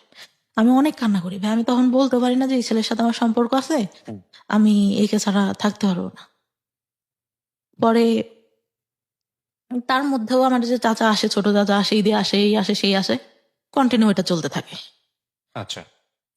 পরে বিয়ে দেওয়ার পরে হুট করে দিয়ে দিল। আমার সবাইরে ফোন দিয়ে বললাম, আমার বড় চাচা বলে যে কি ব্যাপার, তুই বিয়ে দিলি আমাদের কাছে তো জিজ্ঞাসা করবি। পরে যাওয়ার পরে আব্বু একটা ফোন দিল, ওই কন্টিনিউ কথা হইতো ছেলেটার সঙ্গে। কথা বলার আগে অন্যই যখন চলে যায় তার পরের দিন আমার ফুপুরা আসে, সবাই আসে আমাকে। আমি বললাম যে ভাই ছবিটা দেখি ছেলেটার। আমার যখন দেখাইলো আমি শুধু ভাইকে বললাম তোরা কি করলি। মানে এটা বিয়ে হওয়ার পরে গিয়ে আপনি ছবি দেখলেন ছেলেটার? আমি তখন তাকাই দেখিনি ভাই, মানে আমি লজ্জাতে কি তাকাই দেখব। আমাকে জিজ্ঞাসা করছে, আমি মাথা নিচু করে যতটুকু বলার বলছি। ছেলেটা হাইট টাইট লম্বা টম্বা সুন্দর ছিল, কিন্তু অত বয়স ভাই, বয়সের তো একটা ছাপ মুখের উপর পড়ে। তো বিয়ে হয়ে যায় ওইভাবে। আমি সেদিন আমার যার সাথে সম্পর্ক ছিল ওকে ফোন দিয়ে আমি অনেক কান্না করি। ঈদের পরে ও বাড়িতেই ছিল, ঢাকায় পড়ালেখা করতো। ও শুধু বলে যে যা হবার হয়ে গেছে, এখন আমি কি করবো। আমি তো মানে আমার ভাইয়ের সাথে ওর আবার অনেক ভালো সম্পর্ক ছিল। আমি তো ভাইয়াকে ফোন দিছিলাম যে ভাই কি করেন। এখন ভাইয়া তো আর আমাদের সম্পর্কের কথা জানে না, হয়তো অনেকের কাছ থেকে শুনতে পারে, তাছাড়া তো আর কিছু জানে না। বললো যে ওকে দেখতে আসছে, হয়তো বিয়ে হয়ে যাবে, আমি বাড়িতে। তা বলতেছে ও নাকি জিজ্ঞাসা করে আমাকে, যত দূরও বলে যে খোঁজ খবর নিছেন কি করে ছেলে। হ্যাঁ ভালোই। বলতেছে এরকম হুট করে কি বিয়ে দেওয়া ঠিক, ওনাকে এই কথাটা বলে আমাকে বলে যত দূর। এখন ও বলছে কি না দেওয়া আমি সঠিক জানি না। অনেক কান্নাকাটি করলে রাতে যে কাবিন রেজিস্ট্রি হওয়ার পরে ওনারা তো চলে গেল। পরে আমার সাথে কথা হইতো কিন্তু আমি নিতে পারতাম না। পরে মানে যখন কথা টথা হইতো, উনি একটা পর্যায়ে বলে যে আচ্ছা আমাদের তো শুধু কাবিন রেজিস্ট্রি হয়েছে, তুমি ফোনে কবুল বলো, আমিও বলি, মানে আমাদের তো তাহলে বিয়ে হয়ে গেল। কে বলছে এটা? মানে আমার যার সঙ্গে কাবিন রেজিস্ট্রি হয়। আচ্ছা আচ্ছা।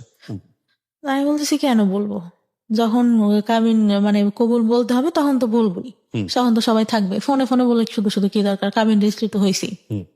তো বলতেছে বলো, তাহলে তো আমরা স্বামী স্ত্রী হয়ে গেলাম। তো উনি বলে 3 বার বলে, আমি বলি না, মানে আমার মনের মধ্যে যেন কেমন একটা লাগে যে কি ফোনে কেন বলবো। আর যদি বিয়ে না হয়, আমার কেন জানি না মনের মধ্যে বললো যে যদি না হয়। আপনার তো রেজিস্ট্রি হয়ে গেছে। রেজিস্ট্রি হয়ে গেছে, কিন্তু ওই যে ইসলামিক ধর্মে যেভাবে হয় সেটা তো হয়নি। আচ্ছা। আমরা তো ধর্মে বুঝি যে মানে কাবিন রেজিস্ট্রি হলে তো বিয়ে হচ্ছে না, আমাদের কবুল বলতে হবে 3 বার, আমাদের হাদিসে যতটুকু বলা আছে। আচ্ছা। ওটা তো হয়নি। যদি না হয়, মানে আমার ওই চিন্তাটা মাথার মধ্যে। আমি তখন স্টিল আমার বয়ফ্রেন্ডে লাভ করি। পরে আমার বয়ফ্রেন্ডটা মাঝে মধ্যে ঢাকার থেকে আসতো। তারপরে একটা পর্যায়ে মানে এতটাই হয়ে যায়, ফিজিক্যাল রিলেশন হয় আমাদের মধ্যে। মানে বয়ফ্রেন্ডের সঙ্গে? হ্যাঁ, বয়ফ্রেন্ডের সঙ্গে। ওকে। বয়ফ্রেন্ডের সঙ্গে ফিজিক্যাল রিলেশন হয়, পরে মানে ও কন্টিনিউ আমার বাসায় আসতে থাকে রাতে। আসতে থাকে, এরকম হয়। পরে মানে ফিজিক্যাল রিলেশন হলে আমি মানে ফার্স্ট, তার আগে তো বলছি যে একটা বয়ফ্রেন্ডের সঙ্গে হয়। তো ওই টাইমটাতে ও বলতো যে ওই বয়ফ্রেন্ডটার কথাও জানতো যে তুমি এইগুলা করছো, আবার ওই যে বললাম যারা পিছনে ঘুরতো ওরা ওই বাজে কথা বলতো, না করলেও বলতো। তো ওইখান থেকে মানে আমার খুব খারাপ লাগতো যে কি রে, ওর সাথে আমার সব হয়ে গেল, ওরা আমি সব বলছি, তারপরে ও কেন আমাকে এগুলা বলে। পরে আমি একটা পর্যায়ে এরকম কথা বলতাম, আব্বু বলতো যে তোর বিয়ে হয়ে গেছে, ছেলে চাকরি করে, এত কথা তুই কেমনে বলিস। আব্বু তো আর জানতো না যে আমি অন্য কারোর সাথে কথা বলি, কিন্তু আব্বু হয়তো আজ করতে পারে আচ্ছা। যে আমি অন্য কারোর সাথে কথা বলতেছি। পরে আমি তো কিছু বলি না।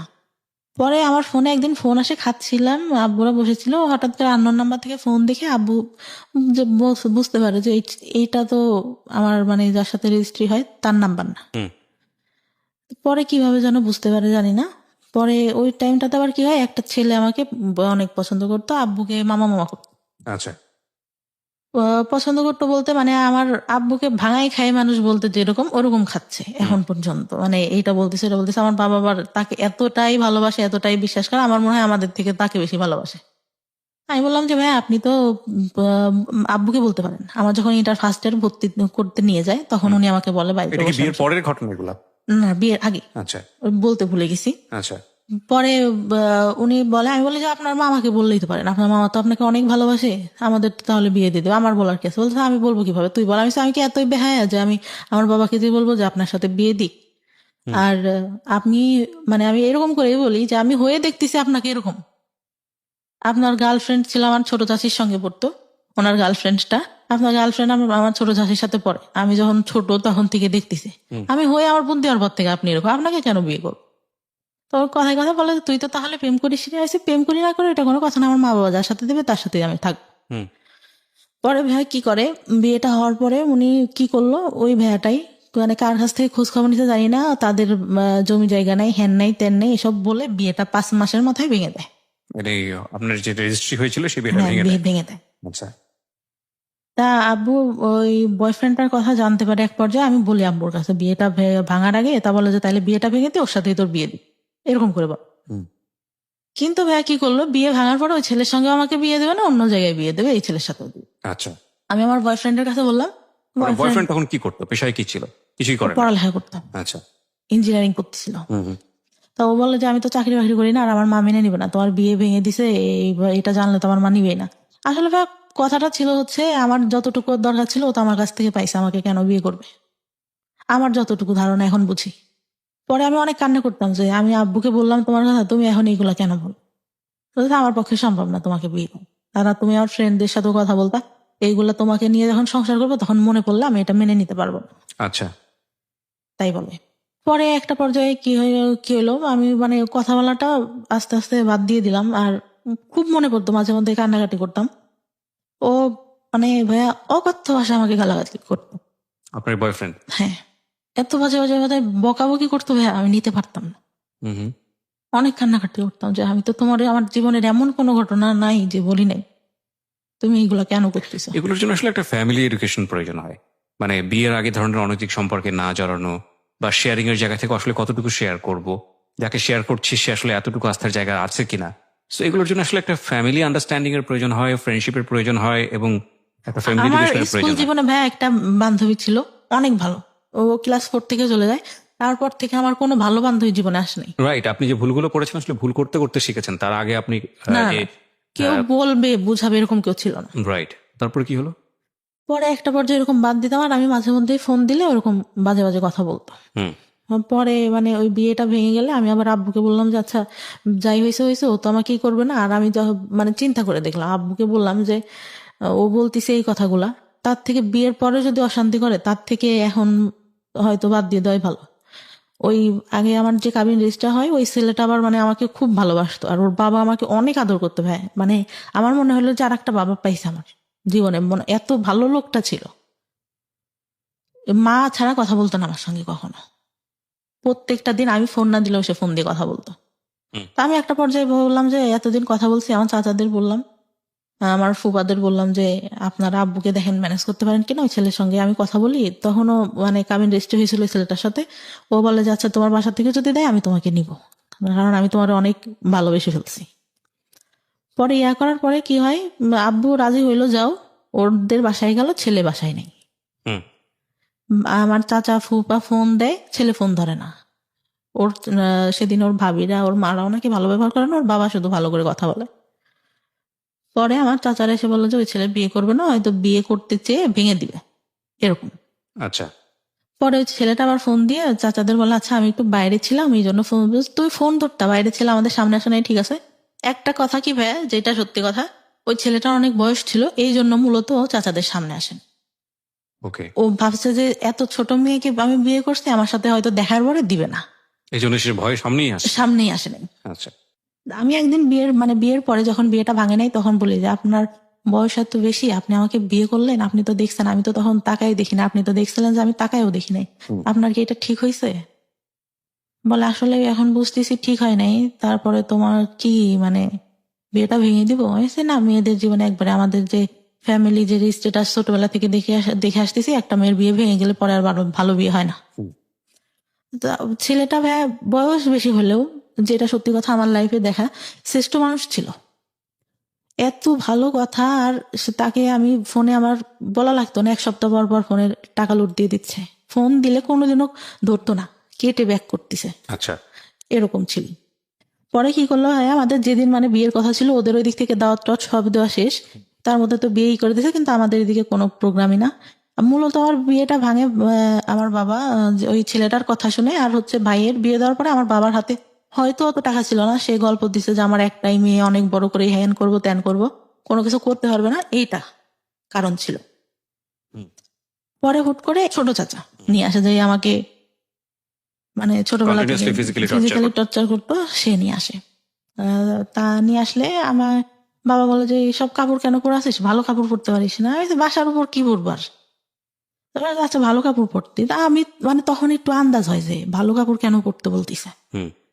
তো নিয়ে আসলে ছেলেটা এত সুন্দর করে এত ভঙ্গিমায় কথা টথা বললো, আমাকে শাড়ি পরায় আবার সেই সামনে নিয়ে বসাইলো, সবকিছু জিজ্ঞাসা করলো।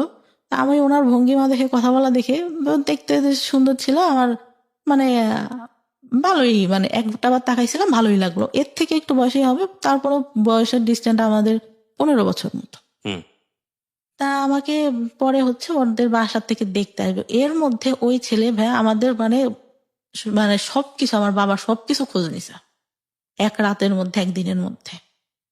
আর নেওয়ার পরে ওরা বাসার থেকে আসে, আমি আবার বলি যে আমার যে আগে একটা ইয়া হয়েছিল, এটা কি বলা হয়েছে কিনা, আমার মাকে জিজ্ঞাসা করলাম যে আমি কিন্তু পরে এবার বিয়ের পরে সমস্যা হবে, এটা কিন্তু আমি মেনে নেব না। ওকে।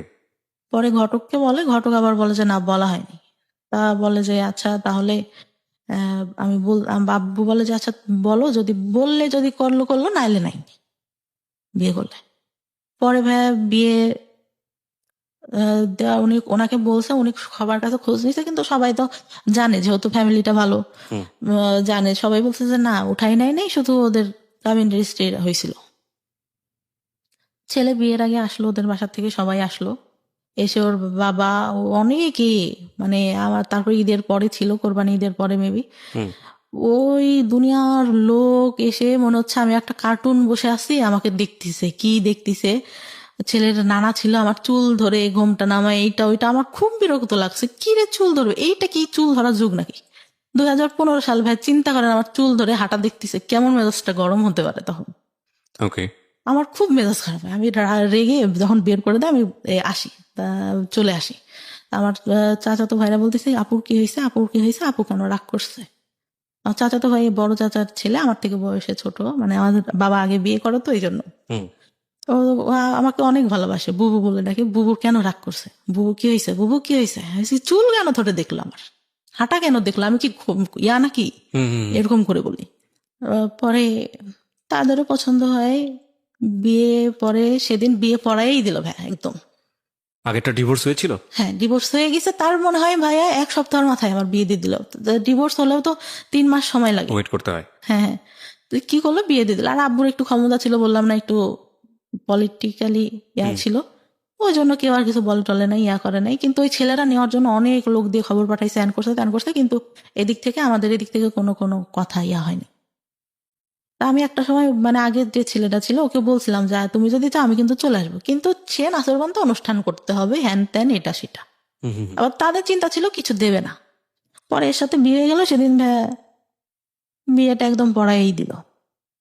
বিয়েটা পড়াই দেওয়ার পরে ছেলের কথার ভঙ্গিমা এটা সেটা, সে ডিপ্লোমা কমপ্লিট করছে, সে বললো যে আমি বিএসসি কমপ্লিট করছি। মিথ্যা কথাটা পুরাই বললো।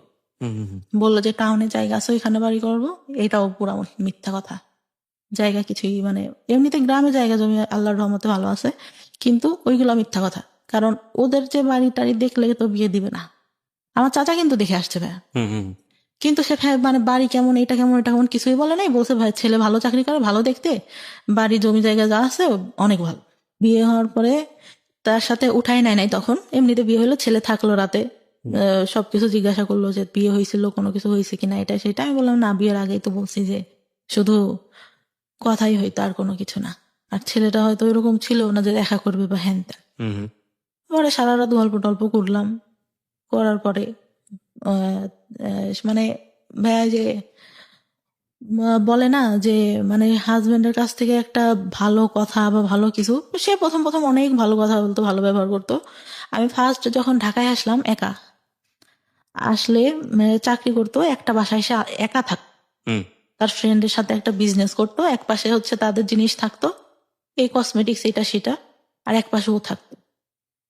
কি হয় ভাই, আমাকে একটা ফোন গিফট করে, ফোনটা হারাই যায়। বাস থেকে যখন নামবো গাবতলিতে, আমার ব্যাগে ধাক্কা লাগে বাসের মধ্যে থেকেই। আমি ভাবি যে হয়তো সিটে লেগে ধাক্কা লাগছে। তখন আমি বাইরে নেমে দেখে আমার ব্যাগের মধ্যে থেকে ফোন নাই। নাই তো নাই, ফোন দেওয়া হচ্ছে, ফোন বন্ধ।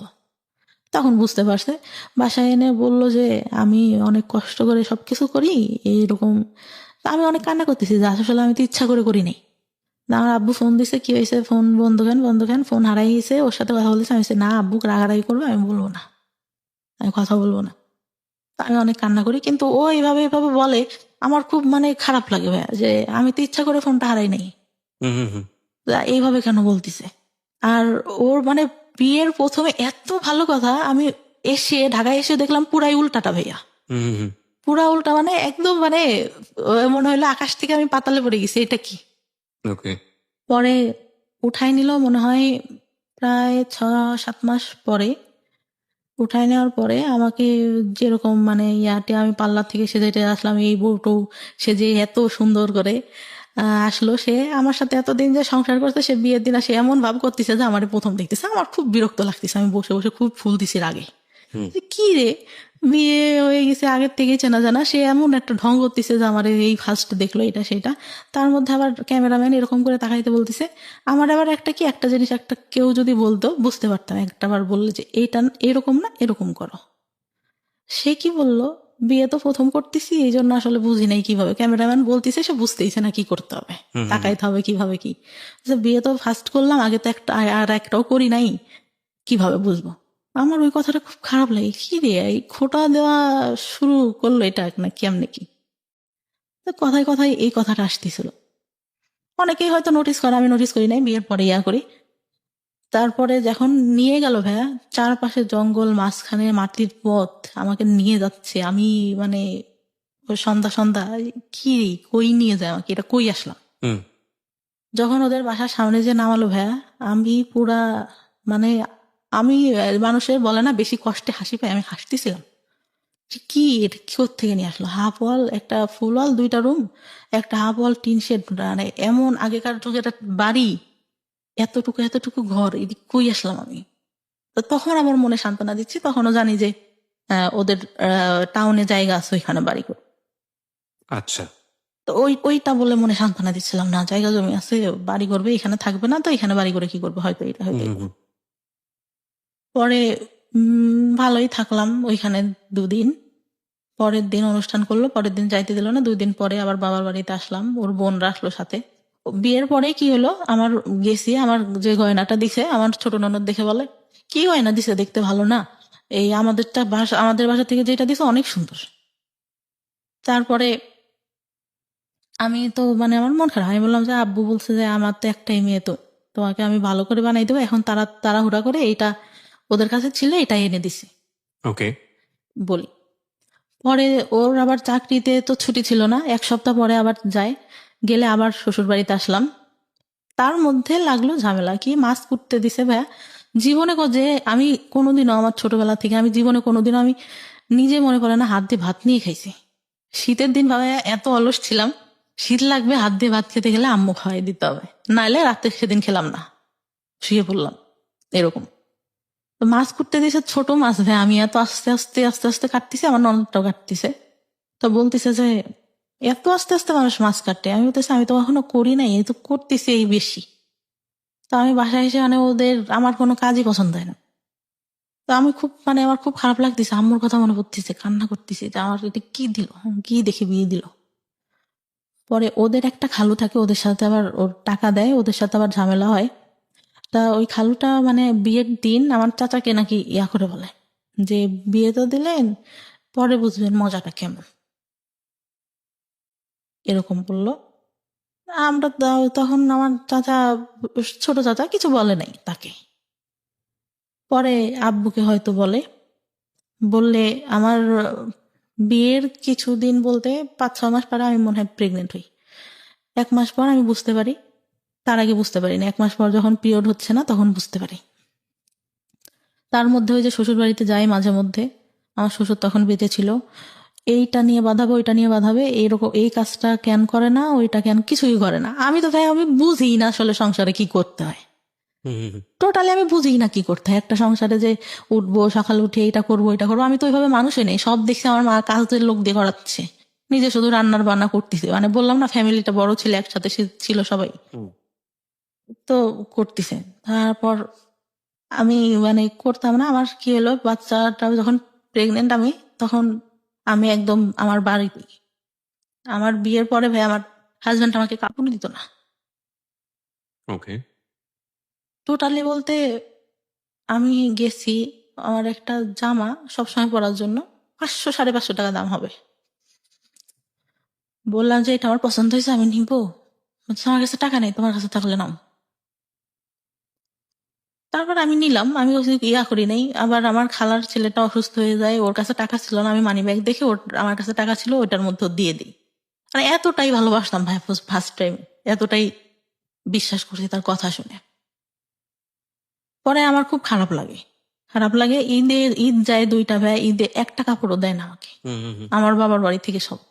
ঢাকায় আসছি, এই বছর বাণিজ্য মেলায় যাবো ভাইয়া, আমি বললাম যে গেলে কি কিনে দেবা, বলে যাওয়ার আগেই কি কিনে দিব, বাণিজ্য মেলায় সবাই ঘুরতে যায় কিছু কিনতে যায় না, ওইখানে অনেক দাম।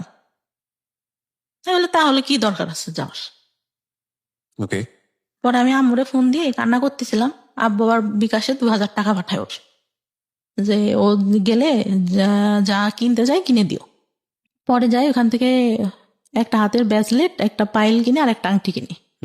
তো ও মানে আমাকে নিয়ে যাওয়ার পরে ভাইয়া শুধু গ্রাউন্ড দিয়ে ঘুরাচ্ছে, এই যে সব আগে ঘুরে দেখো। আর দোকান যখন বন্ধ হয়ে যাচ্ছে তাড়াহুড়া করে ওই 3টা জিনিস নেই, নিয়ে আসার পরে যে প্রেগনেন্ট, তখনও জানি না প্রেগনেন্ট। আসি আবার যাই ওই শ্বশুর বাড়িতে, বেশি হলেও 3 থেকে 4 দিন থাকি, তার মধ্যেও ভাই ওই যত সব কাহিনী। আবার এখন পর্যন্ত দুপুরে ঘুমানো আমার শাশুড়ি দেখতে পারে না, এই ঘুমায় দেখে তুই অবস্থা। একটু কাজ করে রসুন পেঁয়াজ ছিলে রাখলে পরে রান্না বান্না করতে তাড়াতাড়ি হয়। ওই তো বললাম না ওইরকম করে দেয়। তারপর আমার চাচা, যেটা বলতে ভুলে গেছি, বিয়ের পরে এই ছেলেটার সাথে যখন বিয়ে হয় ওর চলে গেল, আমার দাদি ছোটবেলা থেকে আমাকে দেখতে পারতো না। এই খাওয়াটা এ হইলে ফুপড়া আসছে, বলবে যে খেতে বসছি, দেখা গেছে সামনে থেকে বাটিটা টান দিয়ে নিয়ে নিত। আপনার ফুপু? আমার দাদি। দাদি। হ্যাঁ, বলতো যে ওরা তো চলে যাবে, তুমি তো বাসায় খাওয়াই, পরে খাবা। মেয়ে বলে হয়তো দেখতে পারতো না, আমার খুব খারাপ লাগতো। আমার ভাইকে অনেক ভালোবাসতো আমার দাদি। হ্যাঁ, এই যে ডিসক্রিমিনেশন, এটা আমাদের সমাজে আছে। পরে এই বিয়েটা হওয়ার পরে কি হলো, ফুপুরা আসছে সবাই, আমার হাজবেন্ড চলে গেছে তখন ঢাকায়। আমি ঘুম থেকে উঠছি, আমার অনেক গলা ব্যথা, আমার টনসিলের প্রবলেম এখনো, আর মাঝে মধ্যে ফুলে টুলে যায় একদম, কথা বলতে সমস্যা হয়, কথা বলতে পারি না। তা খেতে গেছি, আমার ভাবি আমার ভাইকে অনেক ভালোবাসে আমার দাদি।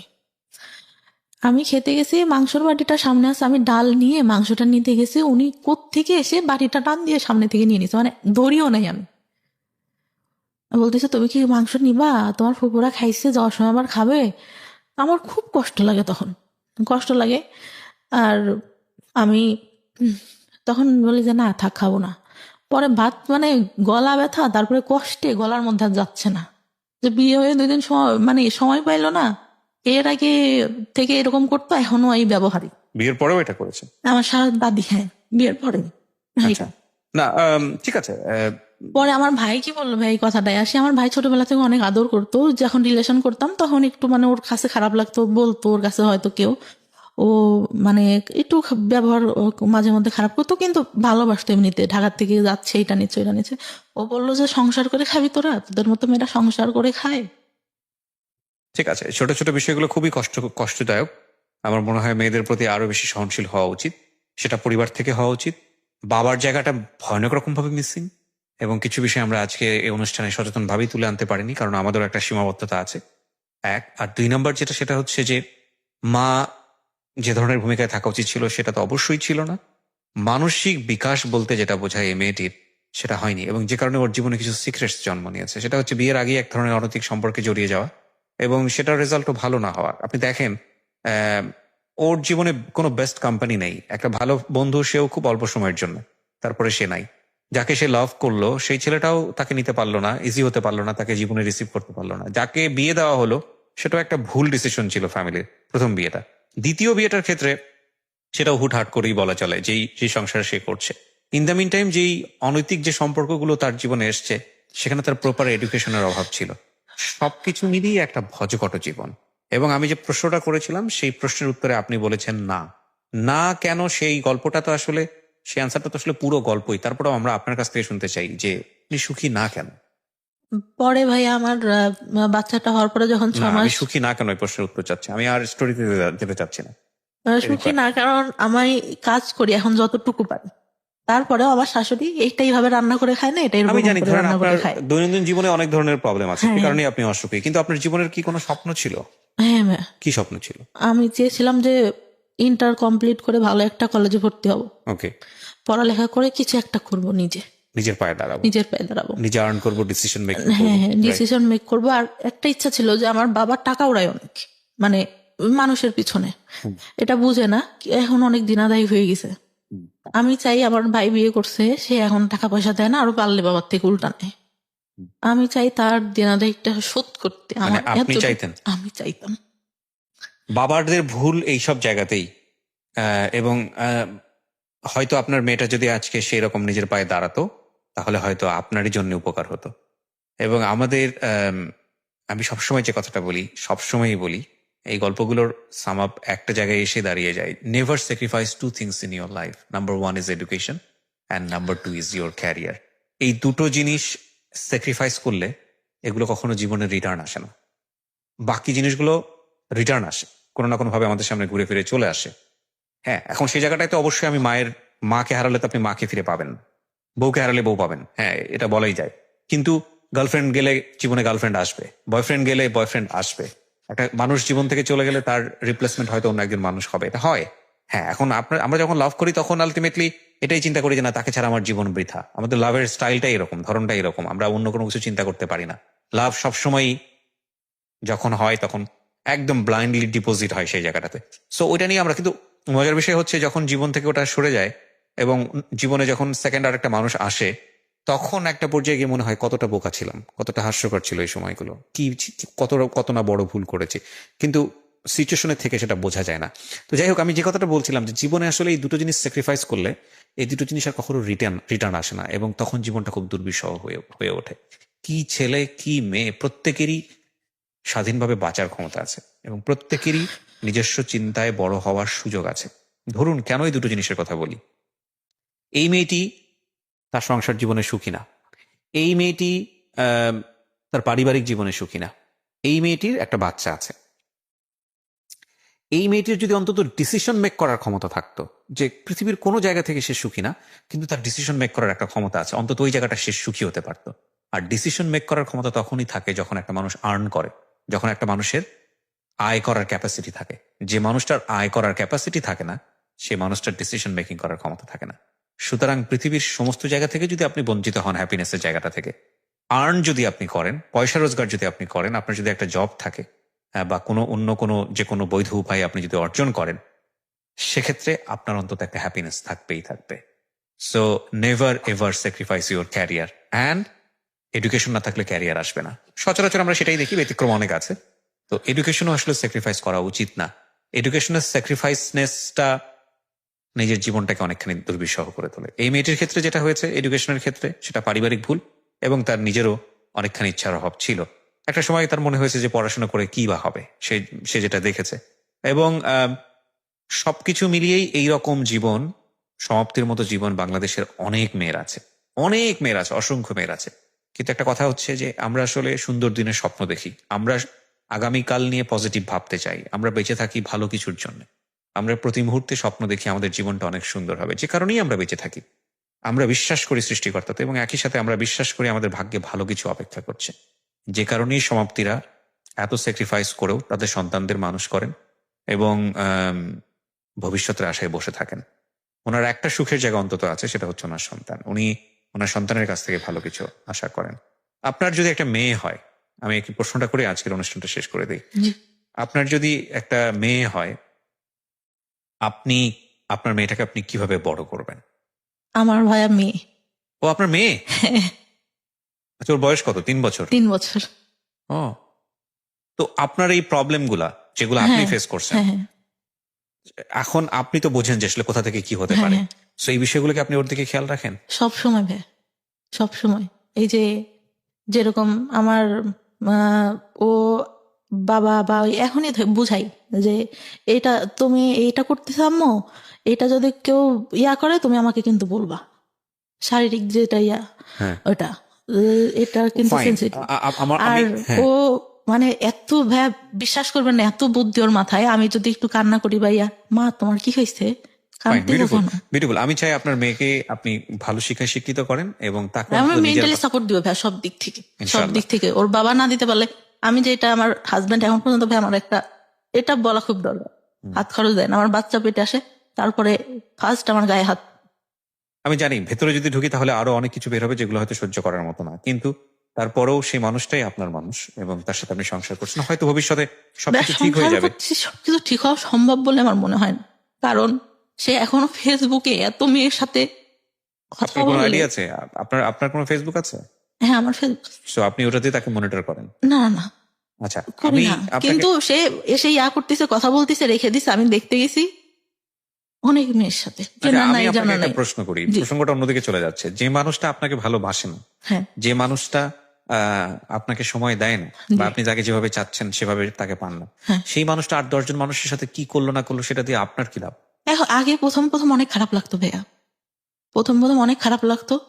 এখন মানে দেখেও বলতে গেলে অনেক মারতো, অনেক মারতো। আমার শ্বশুর বললাম মারা যায়, আমার মেয়েটা যখন 6 মাস বয়স, তখন আমার মা আমার সঙ্গে যায়।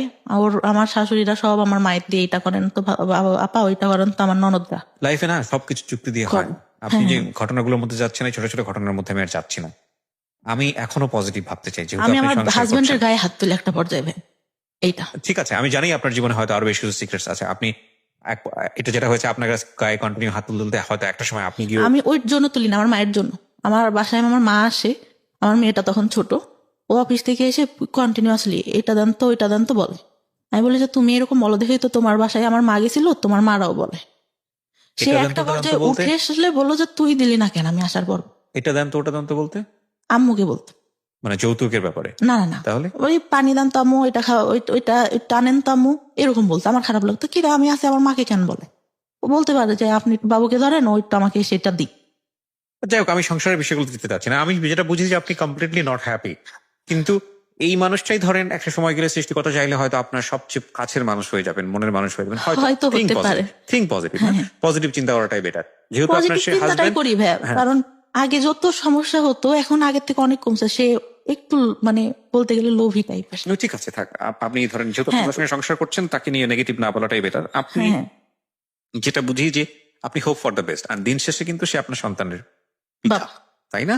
এবং একটা সন্তানের ক্ষেত্রে বাবা মায়ের সম্পর্কটা যেমনই হোক না কেন, এই দুজন মানুষের প্রয়োজন অনেক বেশি, অনেক বেশি। তো এই জায়গাটায় বাবা এবং মাকে অনেক বেশি স্যাক্রিফাইস করতে হয়, এবং এই ধরনের স্টোরি আমরা আমাদের আমি রেডিওতে আমি বহুত ভাইয়া যতটা সম্ভব স্যাক্রিফাইস করে যাচ্ছি এখন। আগে তো বুঝতাম না ভাইয়া, ফার্স্ট টাইমে ছোট ছিলাম, অনেক কষ্ট, মানে কষ্ট হতো, অফকোর্স ইয়া আপনার করতো। লাইফের জায়গাটাতে অনেক বেশি স্যাক্রিফাইসের ব্যাপার আছে। সো আমি আসলে ওই জায়গাটাই কনক্লুশন টানতে চাই যে আপনার সন্তান, আপনি যেই ধরনের পরিবেশের মধ্য দিয়ে বড় হয়েছেন, যেটা আপনার লাইফে খুব নেগেটিভলি ইফেক্ট করেছে, সেটা থেকে সেফ থাকবে, কারণ আপনার এক্সপিরিয়েন্সের জন্য। হ্যাঁ, আমার এই জায়গাটাই experience-এর টানতে চাই হচ্ছে আমার যারা লিসনার তাদের কাছে। দেখুন, গল্পের বিন্যাসে সেই ধরনের কোনো রোম্যান্স নাই, সেই ধরনের কোনো রোমাঞ্চকর ব্যাপার নাই, সেই ধরনের কোনো শিহরিত হওয়ার ব্যাপার নাই, এবং আজকের যে গল্পের বলার ধরন, সেখানে সেই ধরনের আপস এন্ড ডাউন তন্ময় হয়ে শোনার মতো হয়তো তেমন কোনো বিষয় নাই। কিন্তু একটা শিক্ষার জায়গা আছে, চমৎকার একটা শিক্ষার জায়গা। ওনার জীবনের কিছু ভুল, কিছু অপরাধের জন্ম হয়েছে ওনার খুব অতীত অভিজ্ঞতার কারণে, এবং একই সাথে ওনার দ্বারা অনেক ভালো কিছু করা সম্ভব ছিল, সেটা হয়নি। সেটা সাফারার ওনার ফ্যামিলি, উনি নিজে, এবং ওনার ফ্যামিলি, অফকোর্স ওনার বাবা মা তো অবশ্যই সাফারার। তো আপনারা যারা শুনলেন, তারা যেন ওনার মতো করে ভুলগুলো না করেন, বা তারা যেন তাদের মেয়েকে প্রপারলি বড় করেন। এই যে বেসিক নিড যেগুলো, শিশুকে কি পরিবেশে বড় করলে সে কোনো সেক্সুয়াল অ্যাবিউজের শিকার হবে না, শিশুকে কি পরিবেশে বড় করলে তার যে বেসিক নিডগুলো, তার যে শারীরিক পরিবর্তন, বয়ঃসন্ধিকালের যে বিষয়গুলো, সেগুলো খুব স্বাভাবিকভাবেই সে নিতে শিখবে। শিশুকে কি পরিবেশে বড় করলে যাতে করে তার physical safety and security ensure হবে, শিশুকে কি পরিবেশে বড় করলে শিশু একটা ভুল ধরনের সম্পর্কে যাবে না, এই বিষয়গুলো নিয়ে বাবা মায়ের খুব ওপেনলি ডিসকাশনে যাওয়া উচিত। এগুলো লজ্জার কোনো বিষয় না, বরং লজ্জাটা হচ্ছে তখনই যখন কোনো একটা শিশু এগুলো না জেনে ভুলটা করে বসে। লজ্জাটা তার না, লজ্জাটা হচ্ছে তার বাবা মায়ের। So thank you very much. আপনি যেন সেরকম বাবা মা না হন।